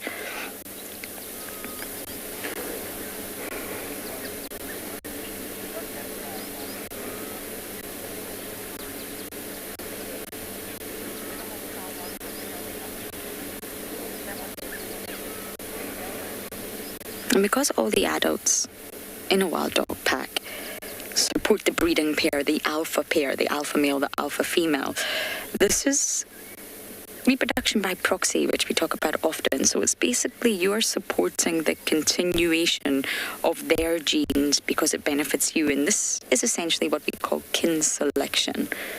So you're maybe not mating, you're maybe not breeding, but you're supporting the efforts of those related to you in your pack.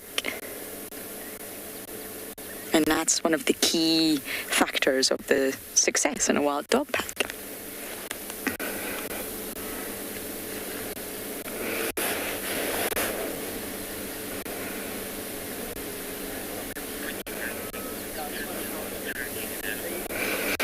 Okay, we're going to try and stay here as long as we can in case maybe there's a hyena just appeared on the scene at the back there, just in case there's a lineup. But as I sit here, we are going to send you across to Tristan, who's busy tracking.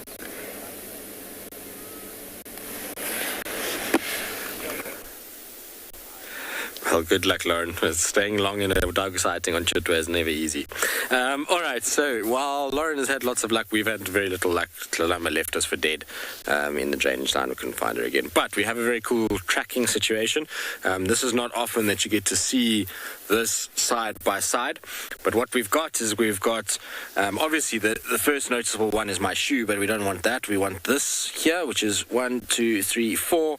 Big pad at the back, and you can see the size of this. So this is a big male lion that is walked here, probably the Avoca male or one of the Talamati subs. They've got quite similar size feet, the older male. But next to it is the track for a male leopard. So over here you've got 1, 2, 3, 4, and the back of the pad there, and they are exactly side by side, which is very unusual. We very seldom are able to get these two, but it gives us a really nice sense of scale. And I'll use the grass as an example of, well, just to kind of highlight just how much bigger male lions are. So if we take the grass and we break it, all right, I'm going to put it inside the male lion track. Okay, that's the one. We'll just do the widest point on the leopard. Okay, so roughly like that. So that little cross will represent the sort of size of a leopard track inside the lion track. Now the lion track, for example, ends there and there, and obviously up here and over here. So you can see just how much larger this track is. Now, obviously, both tracks don't display claws, so we know we're looking with cats in this section. But it's very cool just from a point of view, because often we get like male lion, female leopard, or lioness, male leopard. So it's nice just when you can get both males. And like I say, side by side like this is very, very unusual. Which male leopard it is, no idea. Which male lion, like I say, probably the Avoca or the Talamati, older male. But this male leopard, I suspect, has kind of moved through here and gone southwards. I mean, maybe Mulawati. It's interesting because the track doesn't look quite as big as the footprint I followed the other day. So my gut tells me that maybe not. It could very well be Tawangumi, you never know. But he heads straight through here, and it looks like the male leopard track is on top of the lions. Now, we know the lions last night were hunting here at Buffalo until about 1 in the morning when they left, and they came up this way.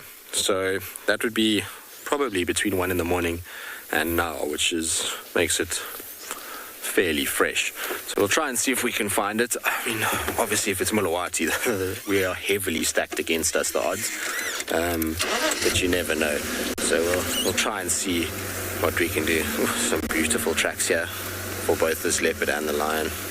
Nice and clear, which is always nice. All right, let's carry on down the road and see. Tlalamba, basically, she called that once, went into the drainage. We had one little brief visual of her between the two cars going along the bank, and then she just disappeared. And the area is so difficult to negotiate these days with all the erosion from the flowing of the Mulawati that we kind of lost her pretty quickly, and we sat for a long time just listening in the hope that she would soar for us, and nothing. She didn't soar anything, so maybe she just found a spot and settled down for the day. I don't know. But we'll go back later and just do a loop in case she's come out. At least we'll know if she comes out. It's on top of the vehicle tracks, and we can kind of work out from there where to go. Sounds like Lauren's having an absolute crazy morning on Chitwa this morning. Kahuma Pride, wild dogs. I think there was a leopard that was around at one point. Sounds like everything's on Chitwa. Chitwa can be one of those properties where it just goes from 0 to 1,000 in 1 minute. Just crazy property that sometimes. For the size of the property, it's madness. That dam, we becomes a very, very big focal point. And the airstrip too, actually. A lot of animals hang around there, which attracts the attention of predators. I remember I've seen all of the Magnificent Seven in one day from Chitwa Deck. So cheetah, wild dog, lion, leopard, elephant, and buffalo and rhino, all from the deck of the lodge in one 24-hour period, which is pretty crazy. All right, we're going to carry on. In the meantime, though, let's send you across to Lauren. I think she's still with the puppies. Hopefully there will still be action on that side.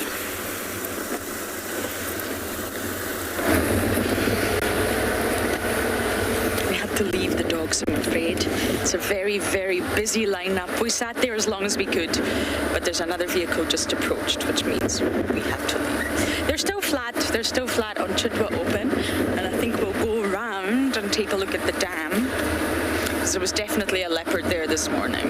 Now, whether it's still there, we do not know, because of course there's dogs, and the Inkahumas were in very close proximity, so what a morning. I managed to grab a quick bite of my banana and cashew butter. I've moved on from peanut butter. Yes. Gone are those days. It's now cashew butter. But yes, we will stay on Chitwa. We can stay here. We just had to leave that dog sighting. There's a little bit more pressure in the south, vehicle-wise, than there is in the north. It's a little bit more relaxed where we are.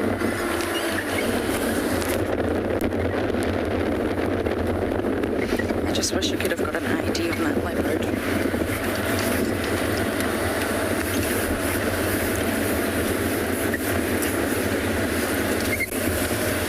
Lots of leopards use Chitwa. Savui, Shasha, Langa, Kuchava, her son, Batman, soon to be named, Tandy, Maribs. That's a lot of leopards for a very, very small property.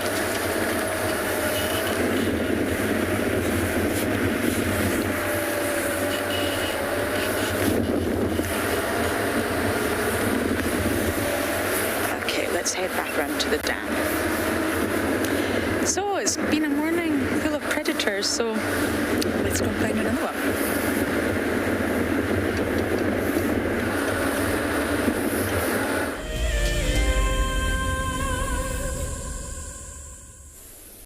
Every creature in nature has been blessed with a mother. There we go, there we go, there we go, first on 4 legs.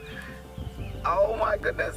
For most African mammals, motherhood starts by giving birth, surrounded by danger. Look, it's kicking, it's struggling, trying to get out. It's like, Mom, I want to be out. I don't want to be in here anymore. How incredible. Babies need constant attention from their mothers as they explore the world around them. As that little buffalo takes its very first steps in what can be a fairly cruel world out here for a young herbivore. Accidents are bound to happen, but a mother's love and sympathy provides comfort. Oh, careful, careful, careful. Oh, no. Oh, it's okay, little one. If you want to find out more, then sign up to be an explorer and join Tristan and Lauren at the fire on Sunday the 9th of May to celebrate our wild mothers and the countless difficulties they overcome.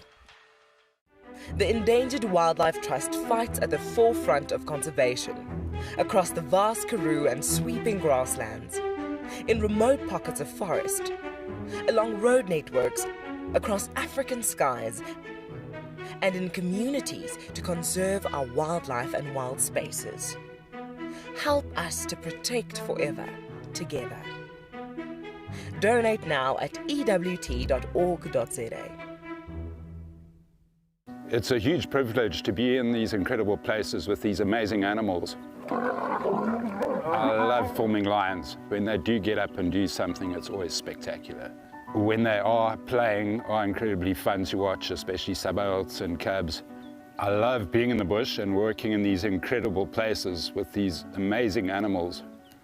We want to bring it to you so that you can almost feel like you're right there and be able to experience it and enjoy it the way we are.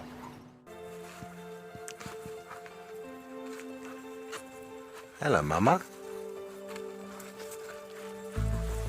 Just checking us out, everybody. There's no aggression here. Very relaxed. herd of elephants moving around your car like that. It's truly, truly magical. Tune into Wild Earth every single day. It's in your nature.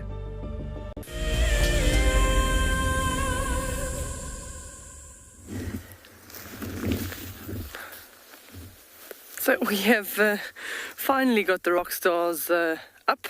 They were late risers this morning. That's the first sun rays that we're seeing now.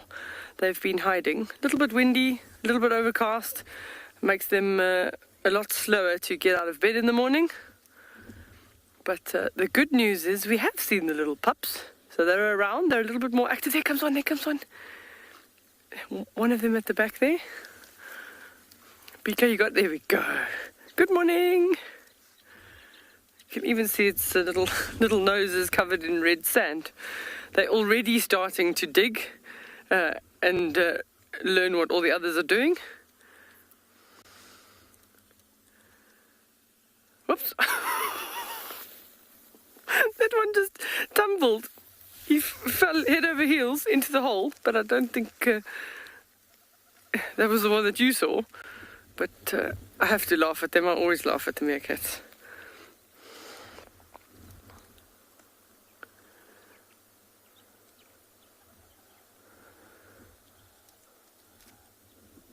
So there's lots of little chittering going on at the moment. They're all busy waking up. Well, there's another little baby that's popped up in the hole in the front here. Oh, two of them. Those holes are definitely connected because they go down the one and pop out the other one. So, whoops. Balance is still not something that the little pups have perfected just yet. They're still relatively wobbly on their legs.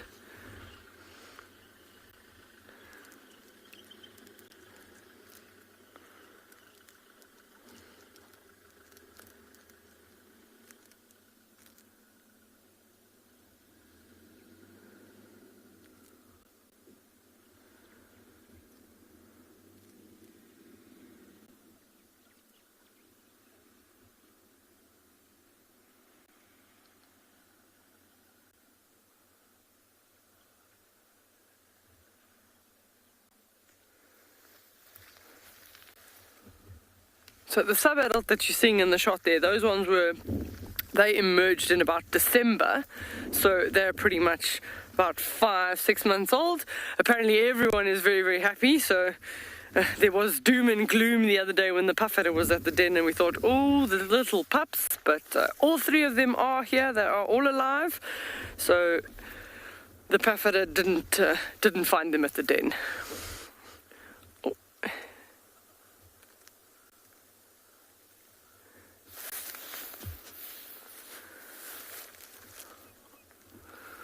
BK, there's always one eland bean in the way, hey?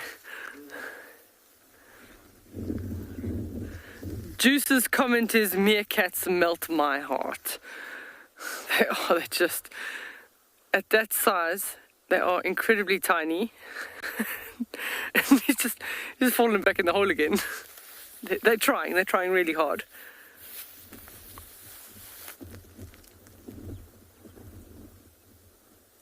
So they're a group of about, they're 13 now in total, so not doing too badly at growing their little mob. It's a mob of meerkats.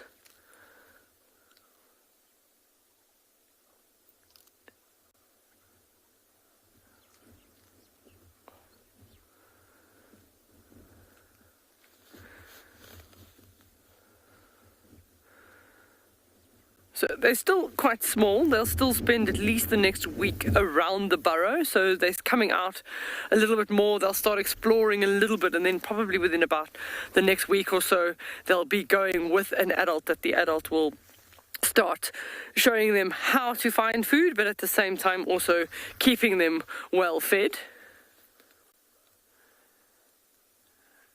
And they already know how to make meerkat-like noises to say, feed me, feed me, feed me. They are still being suckled at this stage by the alpha female. She will still supplement some of their milk, which is what's happening there at this stage. Oh, everyone's got a nice breakfast snack.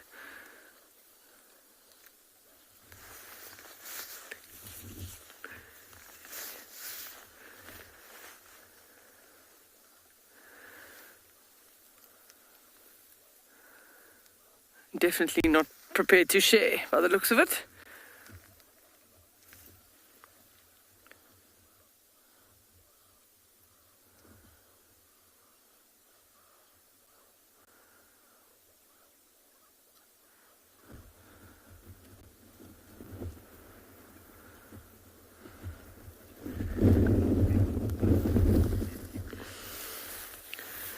Janine is asking the question, how big are the pups compared to your hand? So I'd say for an adult, you're probably fitting a pup in half the palm of your hand. So still really, really tiny at this stage.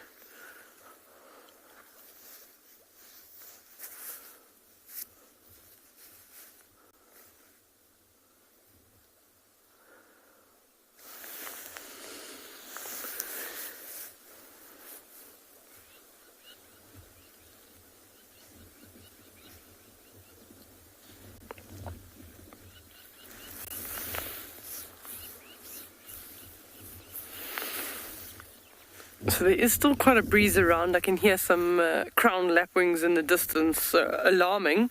So they are always conscious of what the other birds and other animals around them are telling them. So if the lapwing is alarming, then it could mean that there's a jackal around, and they do want to see that.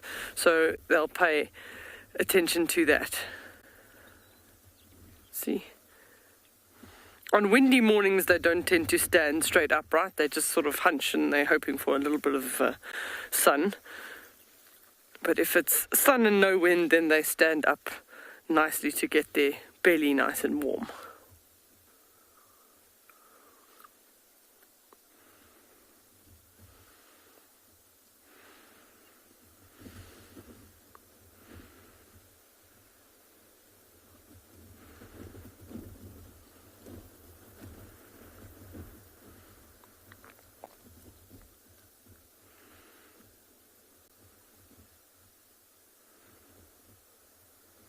That's the alpha female there. She's wanting to do some housekeeping, but she also wants to look at what's going on around the burrow system so that she can keep the pup safe.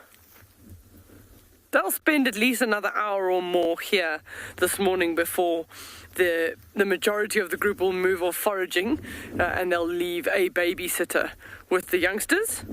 And then they forage in short little circles and then relieve the babysitter. And somebody else takes a turn.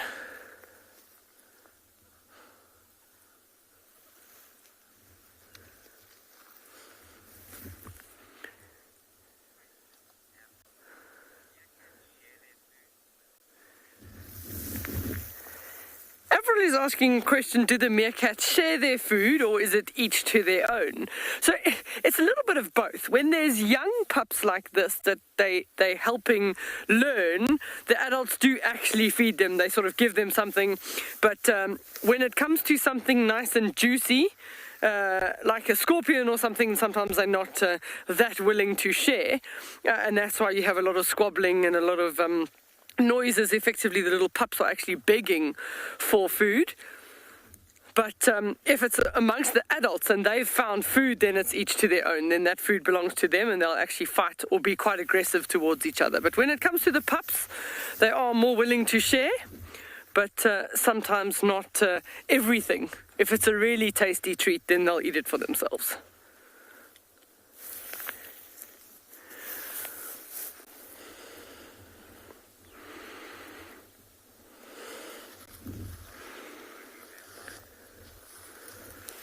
So we're going to see what unfolds here at the burrow this morning. We're going to send you across to Ngala with their lonely lion.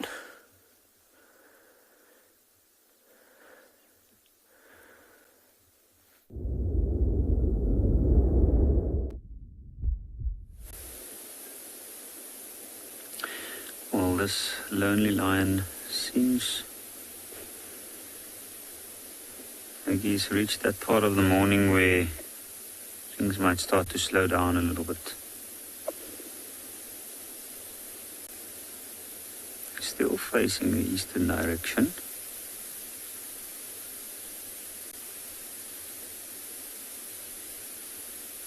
He moves a little bit more.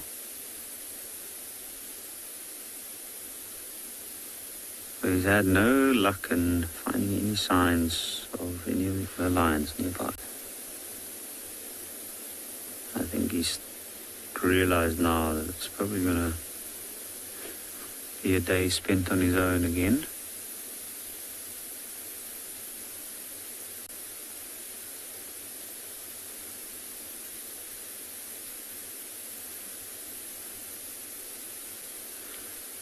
You can see his breathing is still quite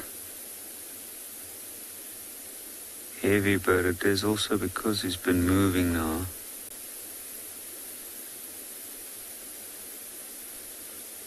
By now he's like spent quite a lot of energy moving about, worrying about other lions as well as the situation he finds himself in. But I think in this area he might probably settle for the rest of the day. I don't think he's going to move too far. I saw a little pan with water in, not too far from here.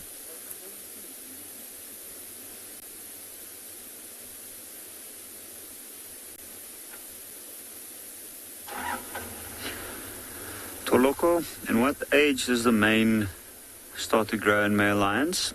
I have seen some of the young male lions here where it started as early as 1.5 years of age. But generally speaking, it usually starts at about 2 to 2.5 years. But I think it's very much dependent on the genes. Some lions do develop their mane much later. With young males, you sometimes do notice a little bit longer fur on the throat and the chest. But it's not always as clear. Like this male being between 4.5 and 5 years of age, his mane's coming on nicely. I can see the mohawk right at the top has been thickening out. There's still some bare patches, but I'm pretty sure within the next year or two that'll cover up quite quickly, and he looks like he might have a dark mane later on.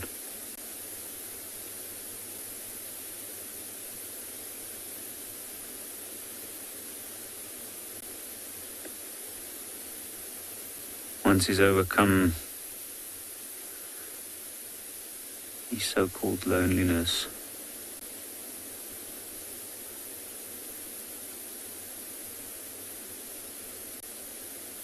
this is the stage that builds his character. This is where he's gonna start realizing his limits.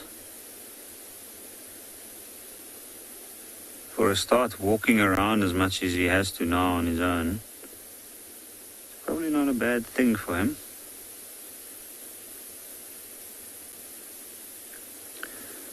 But while we watch this lion and see whether he's gonna settle down for the morning, and we'll head over to Tswalu with their meerkats.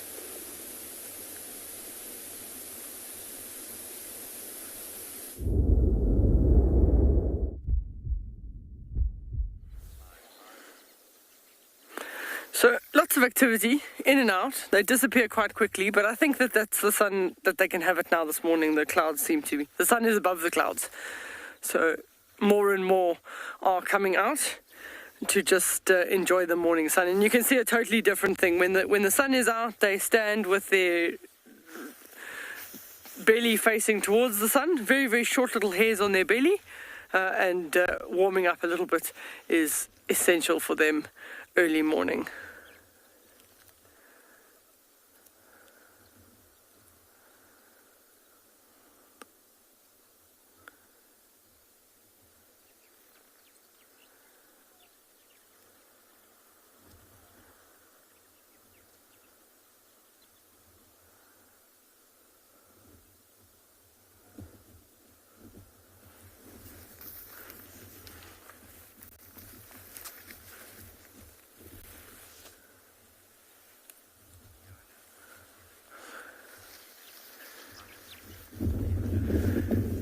Fiona is asking the question, is it only the alpha female that has the pups?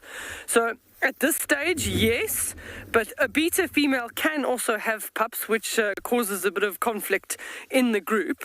And very often the alpha female will then chase the beta female away or even possibly kill her pups. But typically in meerkat society, it is generally only the alpha female that will have pups. But it is possible for a beta female, and if that happens once or twice, then that beta female often decides that she would rather leave and become an alpha female of her own. She'll try and collect one or two single males and start making a little group of her own. But both the previous generations in this particular group, the 3 new ones now and the 5 previous ones, are both from the alpha female. This particular alpha female is actually quite aggressive towards the beta female just before she's about to give birth. She chases her away and she must stay at a burrow or a hole about 30-40 meters away from the den for a day or two before she allows that female back.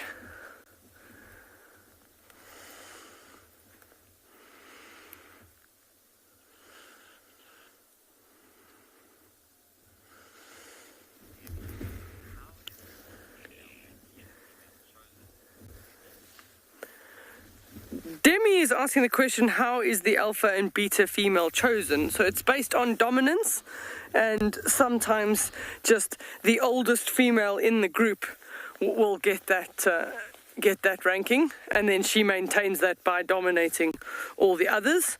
And it can, as a female gets older, it can be then challenged by a beta female. They can get very, very aggressive with each other. I'm not too sure if they've killed each other in the past, or can kill each other in the past, but they can certainly wound one quite severely.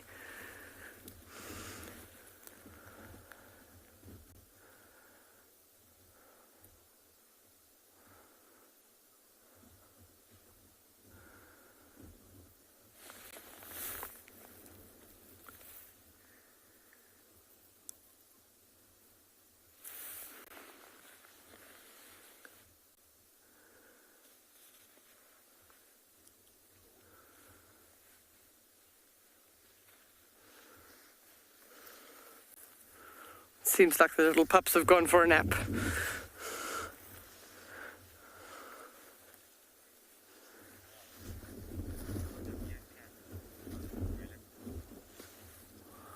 Norm is asking the question, what is the meerkat's closest relatives? So meerkats and mongoose are in the same family. So it's pretty much the mongooses are their closest relative.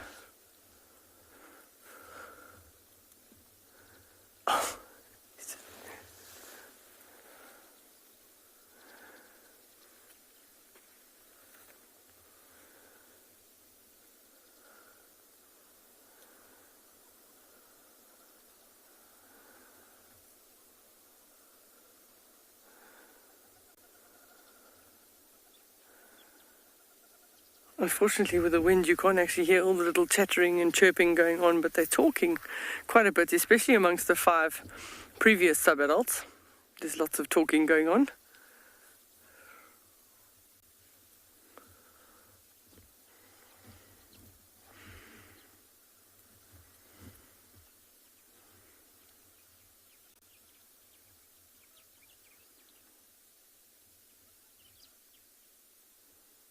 Oh, there's a pup at the back there, coming out.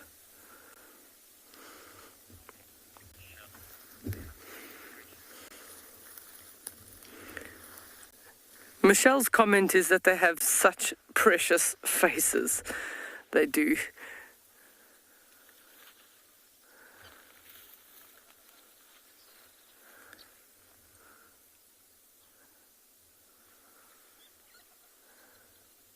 Oh, here comes the pup.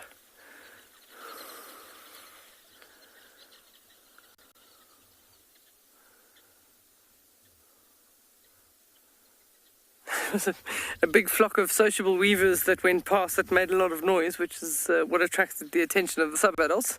And the pup is literally standing all by itself. Oh.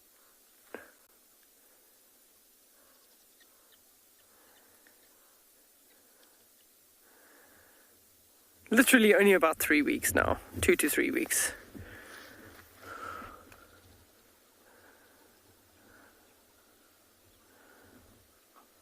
Oh, there we go, now we've got all 3.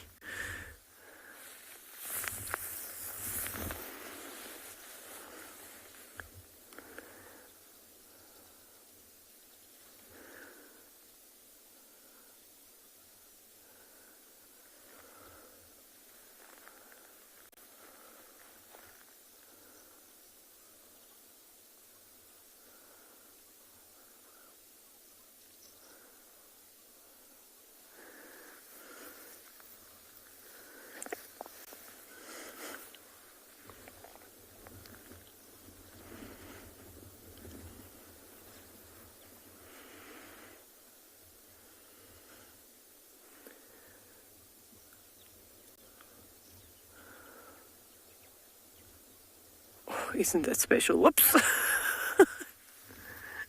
They are just so cute. Lots and lots of comments about how cute they are. They really are just exploring their world. I mean, they're totally wobbly still on their feet, standing up. They haven't quite got any of that yet, but they know they need to scratch and dig in the soil to find food. They know they need to try and stand up, use their tail as a prop.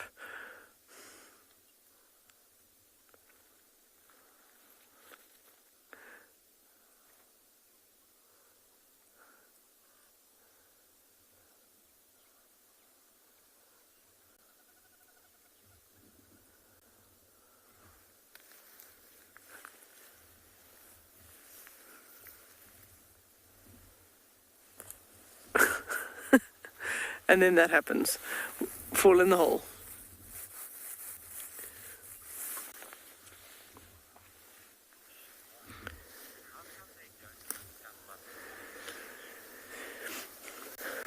Siobhan is asking the question, how come they don't get stung by the scorpions that they eat? So there are times where certain scorpions, slightly less venomous, I'm sure, probably do manage to sting them, but they're able to handle that. Most of the time, the adults will actually teach the youngsters to nip the tail off. The sting is only on the tail, so there's almost the last 2 segments, and often the adults just make sure that they try and nip that off, and then the scorpion is basically then rendered harmless and edible from that point. So they are pretty quick. They've got really sharp claws and really sharp teeth. So a scorpion, they spend a bit of time dispatching his tail, and then once they've got rid of that sting on the tail, they are able to eat that, and they teach each other that. So when the adults are teaching the pups how to catch a scorpion, often they'll take the tail off and let them deal with the scorpion without the stinger on the tail, and they learn that way.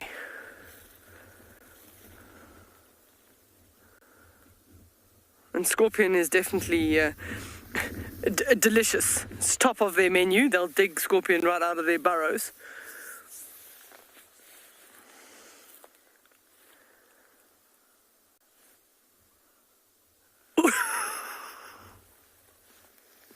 Shame. It's like they just get knocked over all the time.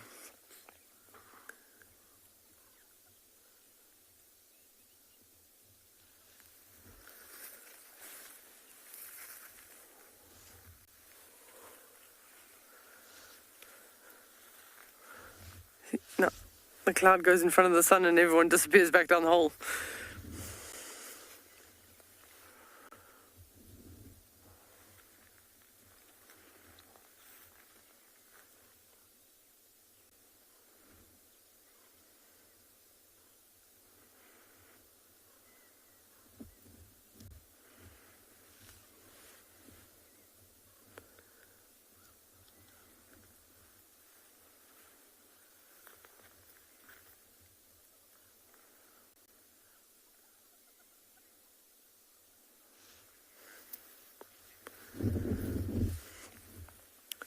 So they should be heading out foraging shortly. We're going to head on, leave them for this morning and see what else we can find you.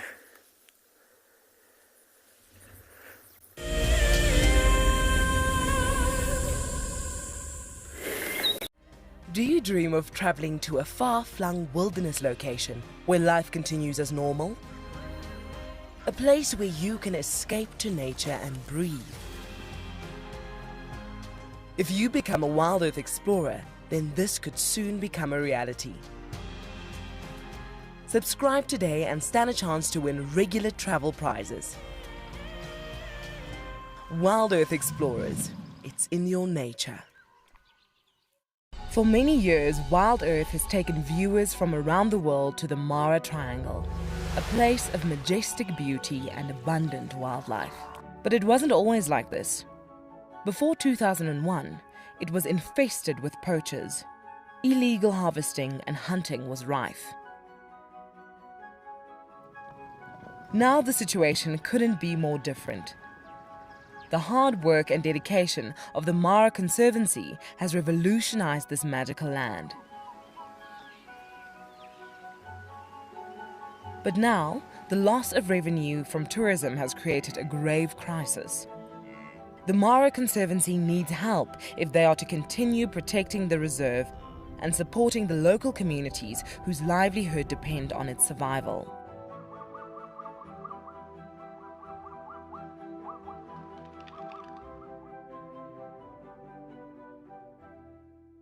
My name is Steve, and one of my favorite things at Wild Earth is getting questions from you. The type of questions that I really like are those ones that really help us to unpack and understand and really integrate the ecological knowledge and fully appreciate the importance that animals such as these Cape buffalo bring to the ecosystem.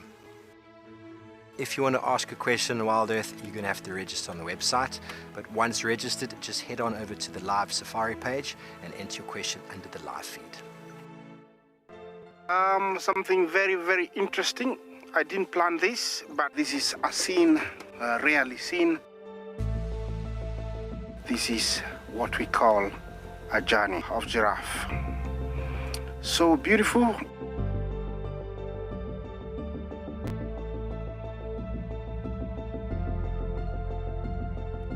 Tune into Wild Earth every single day. It's in your nature.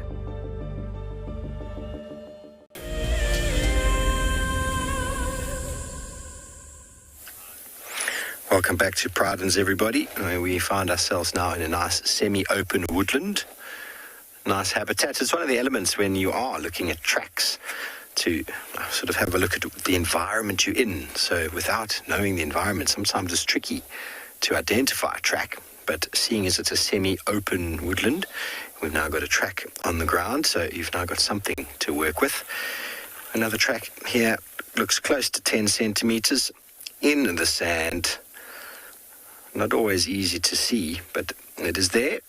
I'd love you to send through any answers that you might have. First one to get the answer right. What will they get this time, Gert? A bravo, hey? You will get a bravo. It is, please send through your answers, #WildEarth, throw them in the YouTube chat stream. Very nice track in the sand. It's actually very, very clear, and there's a few elements to the track which make it quite easy to identify. While we wait for those answers to come through, you'll notice that it looks quite round on the front there, and there's this very characteristic mark in the back. This is the back of the track. This is the front of the track. The animal is going in that direction. So due to the fact that it's this very round track, it looks like it must be a hoof, very round toe, and which means it's a single-toed animal and a single-toed hoofed animal. There's not many of them. It's not a difficult one to identify, but sometimes people don't always see this element and they just see that. And that looks very much like an antelope track of sorts, but it is not. It is part and parcel of the same track. And bearing in mind we are in a nice open woodland, and with the size giving it, so 9.5 centimeters. Oh, Lars Ras, bravo, sir. Bravo indeed. I wonder if anyone else has managed to get it. It's a very easy one, but if we have a look over here at this second one, before we give you the answer, you'll see that this is not as easy to identify here. Here it is again. There's the toe, different animal, but same species, and there is part of the track, but it's been stepped on by what looks like a steenbok. Very small little track there. And there's the round toe. So Glassras says a zebra. Equus burchellii, indeed it is. And if I show you in the book, if you got zebra right, if you got the zebra track, well done to you. Now, obviously this is upside down, but having a look at the track, you'll see that there's that roundness of the hoof, and there's this little bit at the back that looks like an antelope track. For some reason it's called a frog. I don't know why exactly, maybe because it looks like a frog was stepped on there, but far smaller than your average horse, but that round single-toed hoof is very characteristic of the zebra. But as I said before, sometimes that little bit there can throw people off. And in field observations, we can actually do that. We can circle that and say what to step there, because many people, especially of Western origin, are so good at looking at computer screens and looking within the box that if you circle that, they don't look outside the box and to see what else might have formed there. But with this track being in a nice open sort of grassland, woodland area, zebras being grazers, they need the grass. But bearing in mind also in these environments, you have these animals moving through areas of unpreferred habitat on their way to water. And what does it say here? Size, plus 7 centimeters. So this is a big individual. Oh, that's the Cape Mountain zebra. No, it's all the same. Plain zebra plus 7 centimeters. It's a very nice track to see in the sand. And they're heading in that direction, either feeding or heading on down towards Ndlovu Dam for a drink, where we were just now, unfortunately, with some elephants, but we weren't able to show you the beauty, which is a herd of elephants coming down to drink and having a little bit of a nap in the shade. Okay, well, we're going to send you over again, once again, to the wonderful meerkats of Tswalu.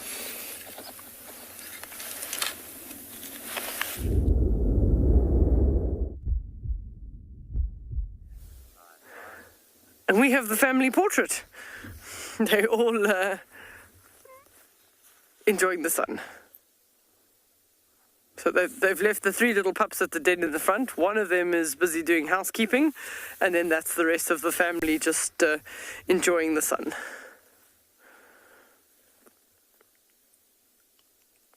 The more they have in numbers in the group, the more successful they will be as a group.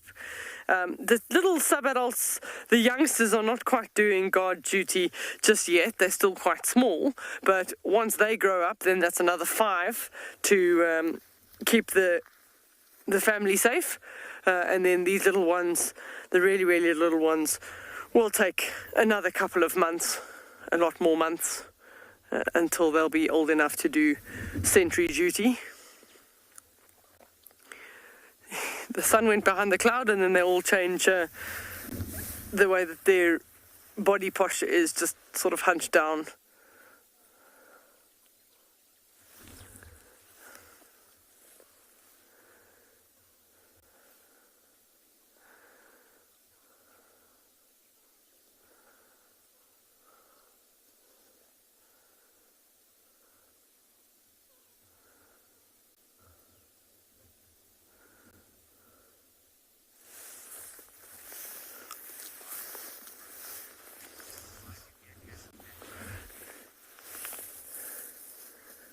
Lion at Edinburgh Zoo is asking the question, why do meerkats stand up sometimes? So they're wanting to warm up their belly. There's a very, very thin layer of hair on their belly, and it's a little bit of a compromise because they live in a very, very hot environment, so they don't want too much hair. But then when that environment does get really, really cold, you don't have enough hair. So this way they can stand up and warm that belly, which is also darker in color, so it will absorb the heat, warm them up a little bit, and then they'll go off foraging. So they also stand up because they want to be able to see what's going on around them just above the grasses and the plants, so they can follow up and see if there are any predators. Sometimes some of them are quite good and agile at climbing trees, so they'll even climb right up into the trees to get a nice vantage point, and from that position they'll do their sentry duty and watch over the rest of the family foraging below. And if there is anything that they need to alarm, they'll alarm quite quickly, get everyone back to the hole, and they themselves will then scuttle down the tree and get into the closest hole as well depending on what the threat is.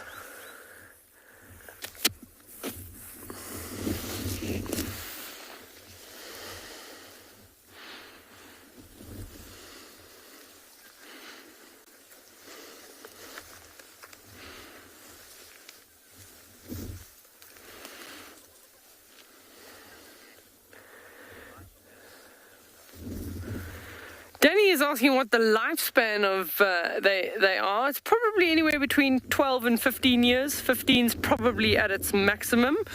So about 12 to 15 years, if all goes well and they don't encounter a predator early in their life.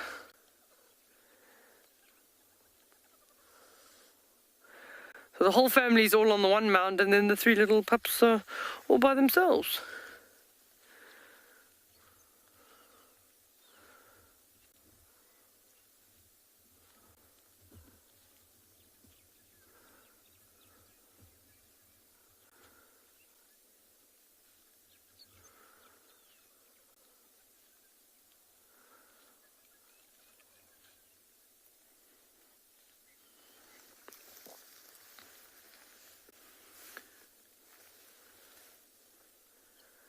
Lots of grooming going on. Everybody's got to keep themselves clean.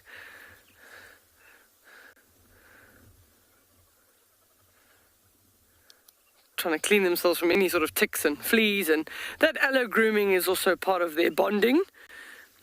And also sometimes they scent mark each other as well. They make sure that everybody in the group smells the same.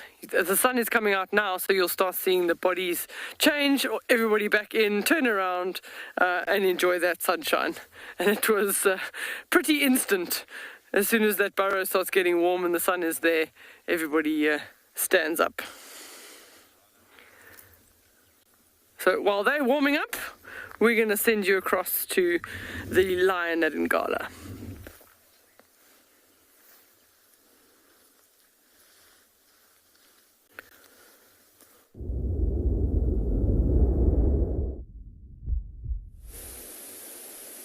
And the lion of Ngala has warmed up to the point where he's almost looking for shade now. But he's settled. You can see his head's down.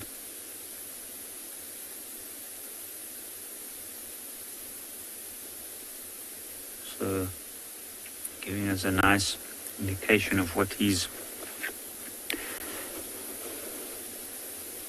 relatively new developing mane is looking like. Oh, there we go.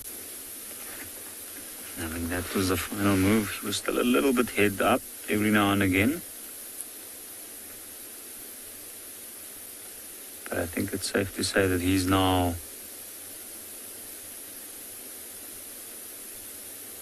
decided that this is the spot for the day.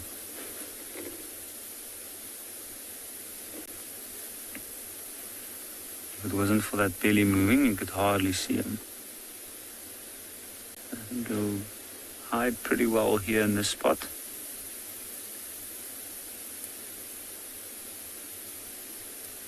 You might go look, once the clouds move away, you might look for a little bit better shade, because that looks like a red bush willow next to him. Doesn't really have sufficient shade for later on. But I think that might have been the least of his worries. It is interesting weather here today. It's a little bit overcast, and on days like that you never know with lions, especially not a young male like this who's been up and moving all morning and looking like he was looking for others.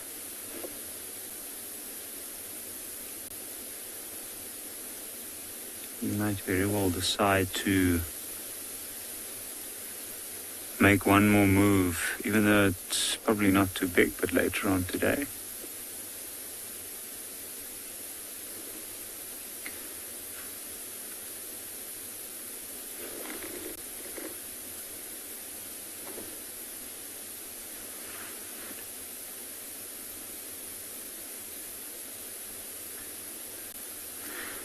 have not heard any other lions responding. The two males we initially started hearing this morning, they haven't responded for a while, so I think they probably decided to settle. From their side, they felt maybe they've chased them far enough. But the lions I think he was hoping to find have also been dead quiet. No calls from this side. In fact, we don't even know where they are. They were just left in this general area last night, which at the moment we could find each other with the calls over that long distance, but I think they've got their own things to worry about, like raising the young.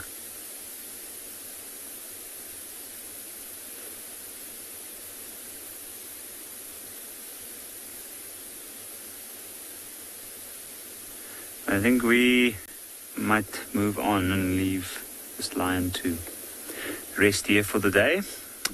So we'll head over to Lauren.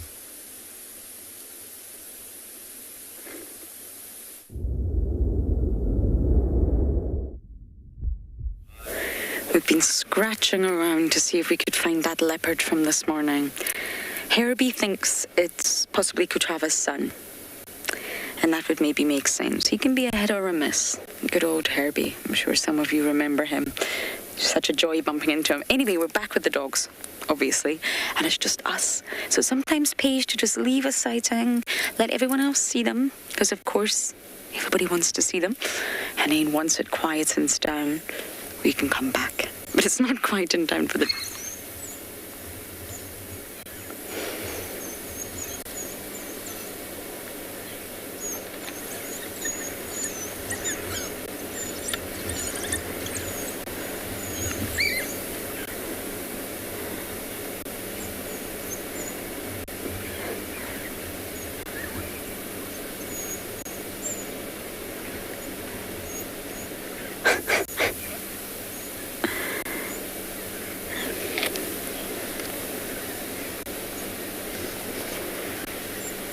They are playing. There's very little aggression in a wild dog pack.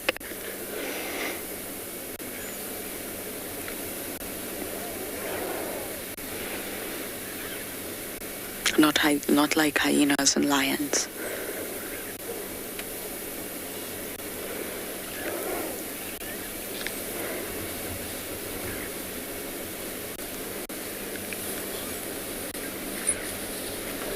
Oh, look at this one in front. Impo, very, very full, very pronounced mammary glands. Would you see that under the tummy? Very, very pronounced. Look at that. Wonder if she's pregnant. She's got a little part missing of her upper right lip. You see those mammary glands?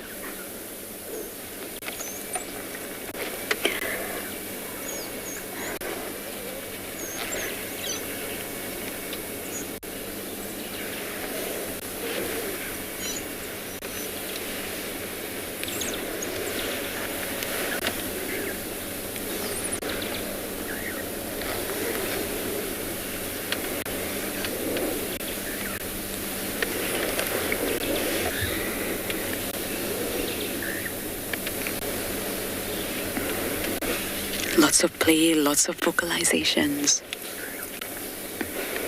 We're talking about the vocalizations, and can you hear that squealing, squittery squeal? They normally do that when they're engaged in play.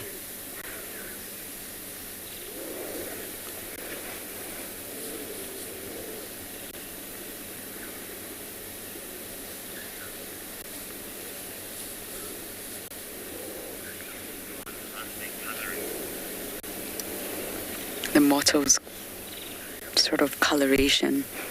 Tricolour, tan, black and white. Many of you are commenting on how much you love their coloration. It's the same as my beagle, tan, black and white. Tricolour. Love it. And each dog has a unique pattern, a unique coloration. It's not the same. But it's just very tricky to identify. I mean, some of you are fantastic at it, but it's not simply a spot pattern or facial features. It's a complicated pattern, but no two dogs will have the same.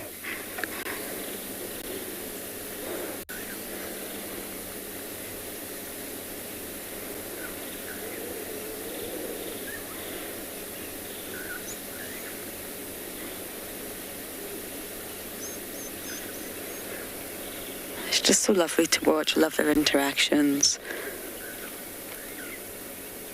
And it's really not too hot a day. I imagine they will be exactly here this afternoon. And wakening up on Chitwa open after a long afternoon nap is exactly where you want to be. We drove around the other side while looking for the leopard, and there's waterbuck and pala at the other side of this open area who seem to have no idea that there's dogs here.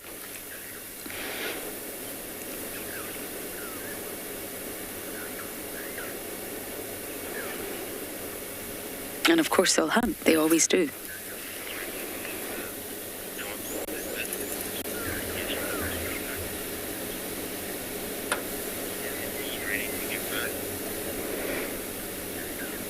Oh, so James Richard, you're saying the dog with the lip is from the Pungwe pack. So this is not the Sands pack. I'm just going to get clarification from that. And yeah, she's about to give birth. That's fantastic news. You can see that. She's about to pop. Oh, okay, so this is the Sands pack, and that is the Pungwe female. Interesting stuff in the wild dog camp. And she's about to give birth.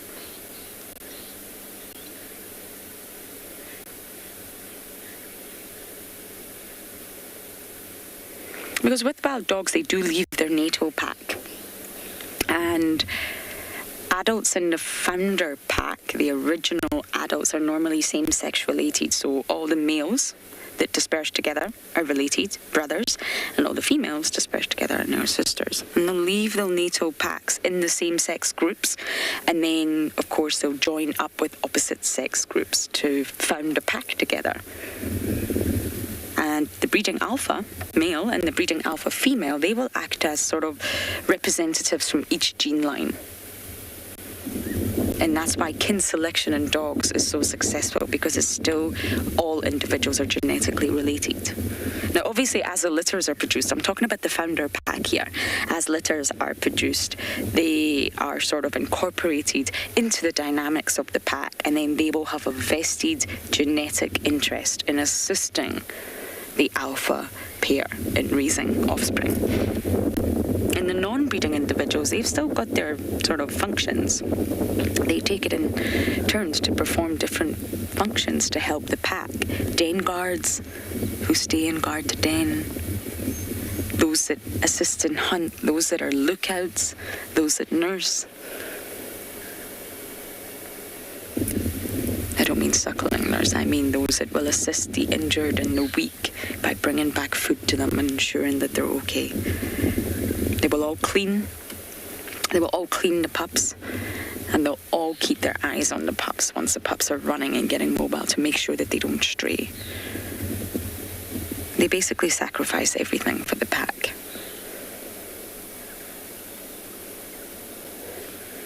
Pack is life.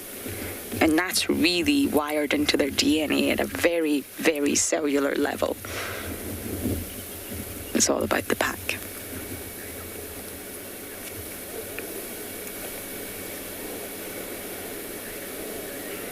They really draw strength in numbers. And the other animals out here, hyenas, lions, they will do the maths. Boshy, yes, they do. It's actually quite specific when it comes to breeding. Because they are nomadic and they are non-territorial, what that means is they're only really sedentary for 3 months of the year, and that is the denning period. And that's from May to July, give or take. Normally speaking, it's in those months that they do den. And they don't defend their territories, but they will defend their dens. And they're sort of tied to the den site for about 3 months of the year. And then, once the pups get mobile, that's, of course, when they leave the den and they just start roaming. And it's the alpha female's decision to leave the den. It's her decision, and once they start to move together, that's them roaming wild and free. And their denning period sort of coincides roughly with the ending of the impala rut. That's when they start their denning period, and there's going to be a lot of out-of-condition, exhausted impala rams around, and that, of course, makes ideal choice to keep everyone fit and healthy during this time.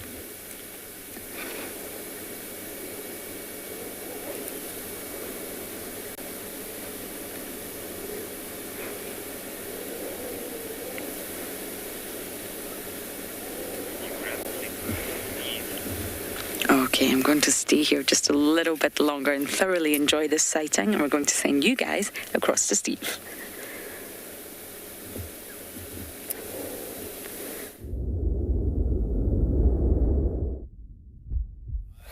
What an awesome wild dog morning it sounds. So welcome back to Pridens and another track. Now, let's see who can get this one.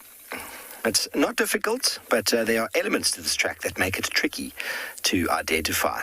Got to look at the entirety of it, but it is often one that is mistaken for another animal. Quickly send through your answers to #WildEarth. Throw them in the YouTube chat stream. Who can guess the track of this animal? Now, looking at the size, it's tricky to actually get a good element of the size, but I'll detail that more when you come back to us, because there's elements of this track that make it look like a different animal altogether. Now, many of you will be looking, and you'll be seeing the toes over here. You'll be seeing this pad, and you won't be seeing anything else. But there's actually more to this track than initially meets the eye, and many people can confuse this element over here with a leopard. But you notice at the back here, there's not really any three lobes. It's not very crisp, but it is a very similar size to that of a female leopard. It's quite long for a female leopard with regards to the width, but it's not a leopard. So if you have guessed that, it's okay. It is one of those tracks that can sometimes be mistaken. But if you look closely, there's more to it going all the way back over here, and there's more to it over there, and that's 1 foot, and there is another part of here altogether. So let's see if anyone's able to detail and tell us who stepped here. It's actually a lot bigger than you think. I'm going to just move that knife back slightly, and then you'll get an idea of the actual size from there all the way to here of one of the feet.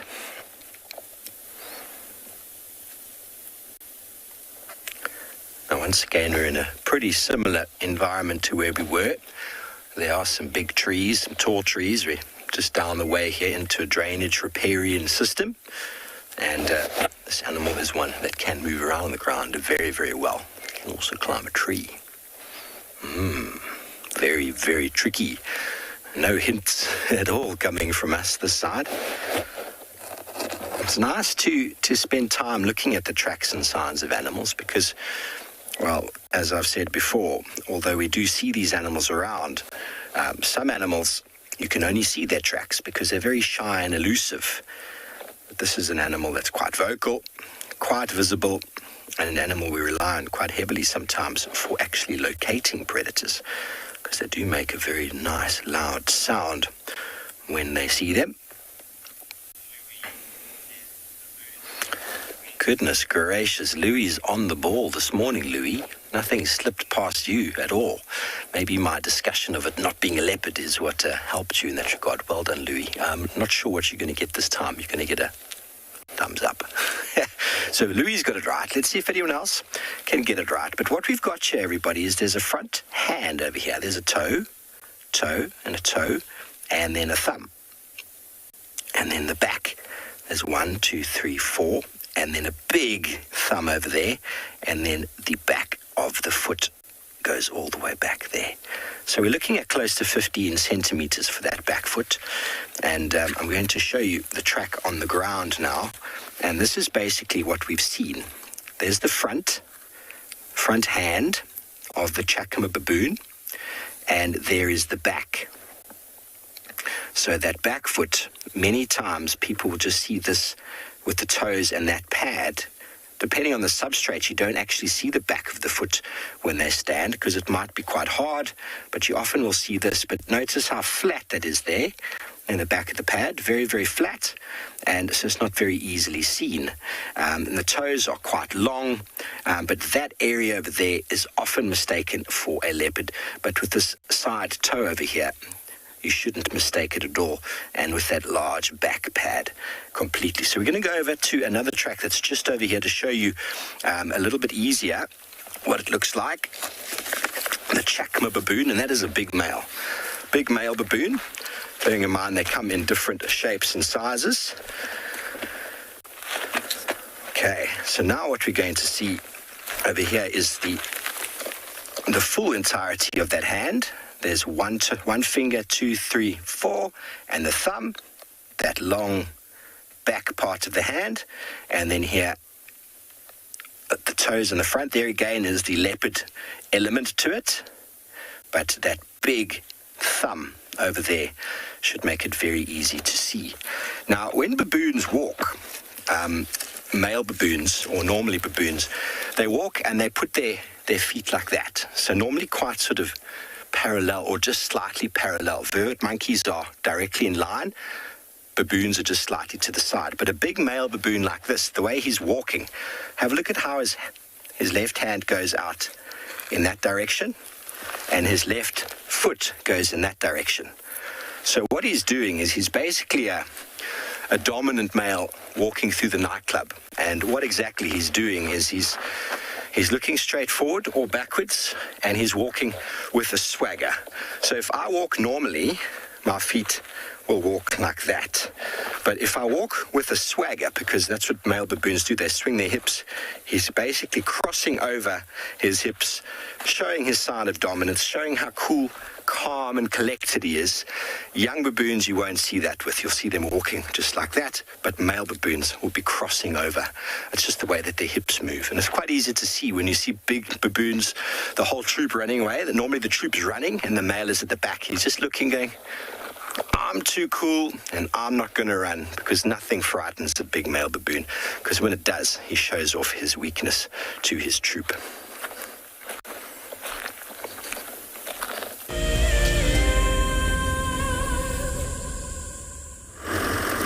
Every creature in nature has been blessed with a mother. There we go, there we go, there we go, first on 4 legs.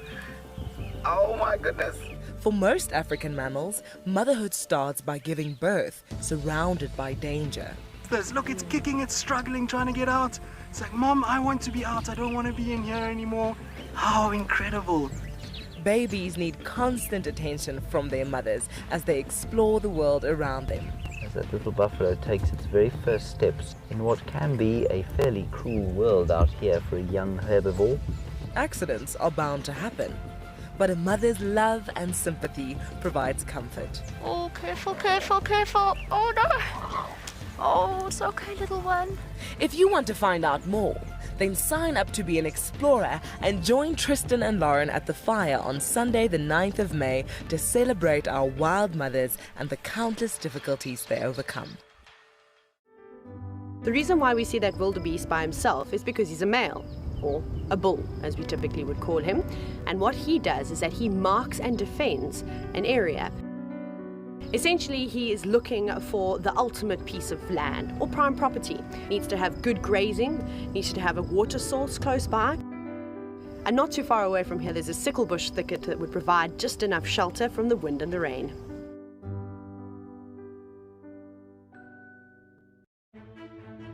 Hi everyone, my name's Daniel Fisher and I'm going to be your guide this afternoon. I'm looking really forward to taking you through and showing you all the beautiful places here at and beyond Ngala. If you have any questions, please register on our website. Once registered, go to the live page feed and post your questions underneath the live feed. Join me on my next safari through and beyond Ngala on Wild Earth. Send me live questions through the Wild Earth website and I'll answer them live from the African bush. This is a battle of 2 great carnivores of the African wilderness. Whew. Whoa! You don't want to be under those jaws. Definitely, this round goes to the lion. Look at that. Fantastic. Expect the unexpected here on Wild Earth daily.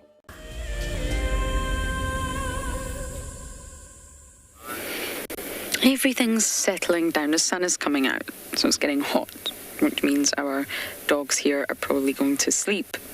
Then seek more shade, sleep, and seek more shade. Excuse me, I got something caught in my throat. So I've just had a quick chat with James Richard, because I was a little bit confused about that earlier. So, just to clarify, it seems the female who's out of view now, the heavily pregnant one with the missing part of her lip, is from the Pungwe pack, but this is not the Pungwe pack. This is the Sands pack, and her and her daughter did a switch, a complete switch up, and she's of course now left the Pungwe pack and joined the Sands pack. And this happened when both the packs together visited Londolozi, and James was explaining this has only been recorded a few times, and this is quite confusing, actually, when you see one pack and there's another female that really quite recently, I mean, February wasn't that long ago, belonged to another pack. And it has to do with genetics. It has to, naturally. I mean, why would two females do that? So she's obviously... You don't want inbreeding. Inbreeding does occur in animals, yes, but it's so far from ideal. Really, really far from ideal. And although some species can withstand it a few generations, it's not sustainable in any way, shape, or form.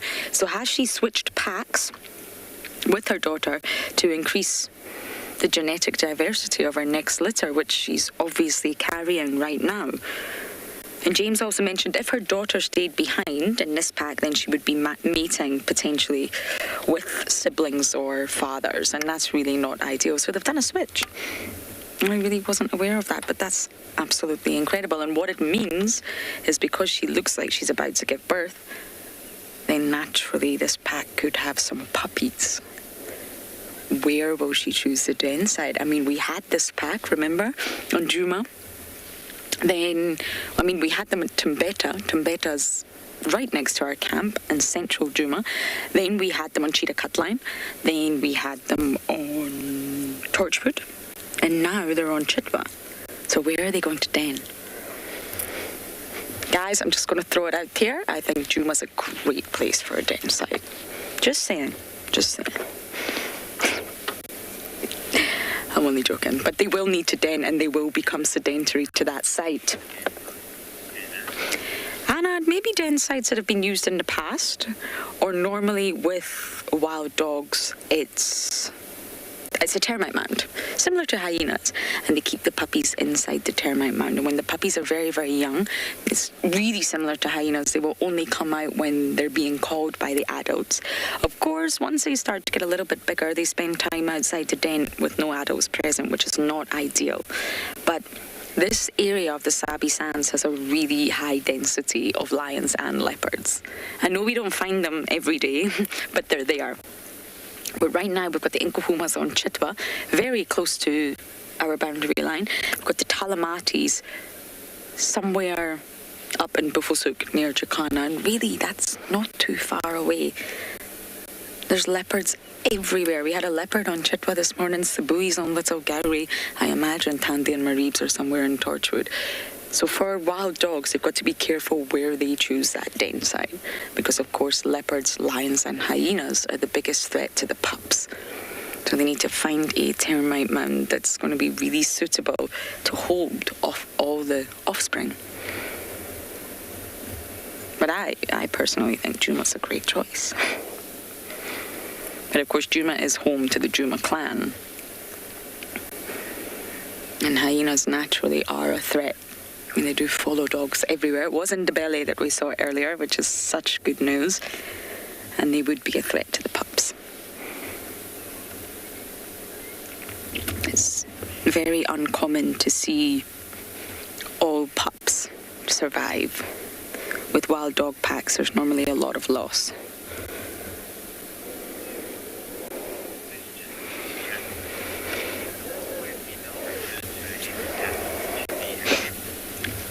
And I mean, the gestation period is 70 days. That's 2.5 months. That's less than a hyena, who's the longest out of all the ones I'm going to mention, lion and leopard. It's a really short gestation period, and again, that's because they can't be weighed down with a pregnant belly. How are they going to hunt? By coursing. How are they going to keep up with the pack? How are they going to be able to escape danger if they're sort of really heavily pregnant? And that's why the pups are born altricial. And that's exactly why they need to be kept in a den site until they get bigger and older enough to run with the rest of the pack.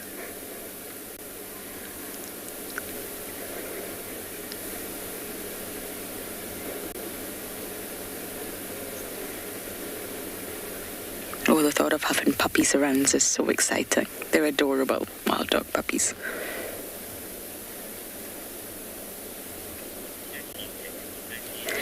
Well, what a morning. I have to say I am thoroughly excited about breakfast and a good cup of coffee. But it really has been a fantastic morning across all our locations. And of course, it's came to that time of day where we must say goodbye for now. But a big thank you to you all for jumping on board. Your assistance, your comments and questions. This is what these live safaris are all about. So please do join us this afternoon for...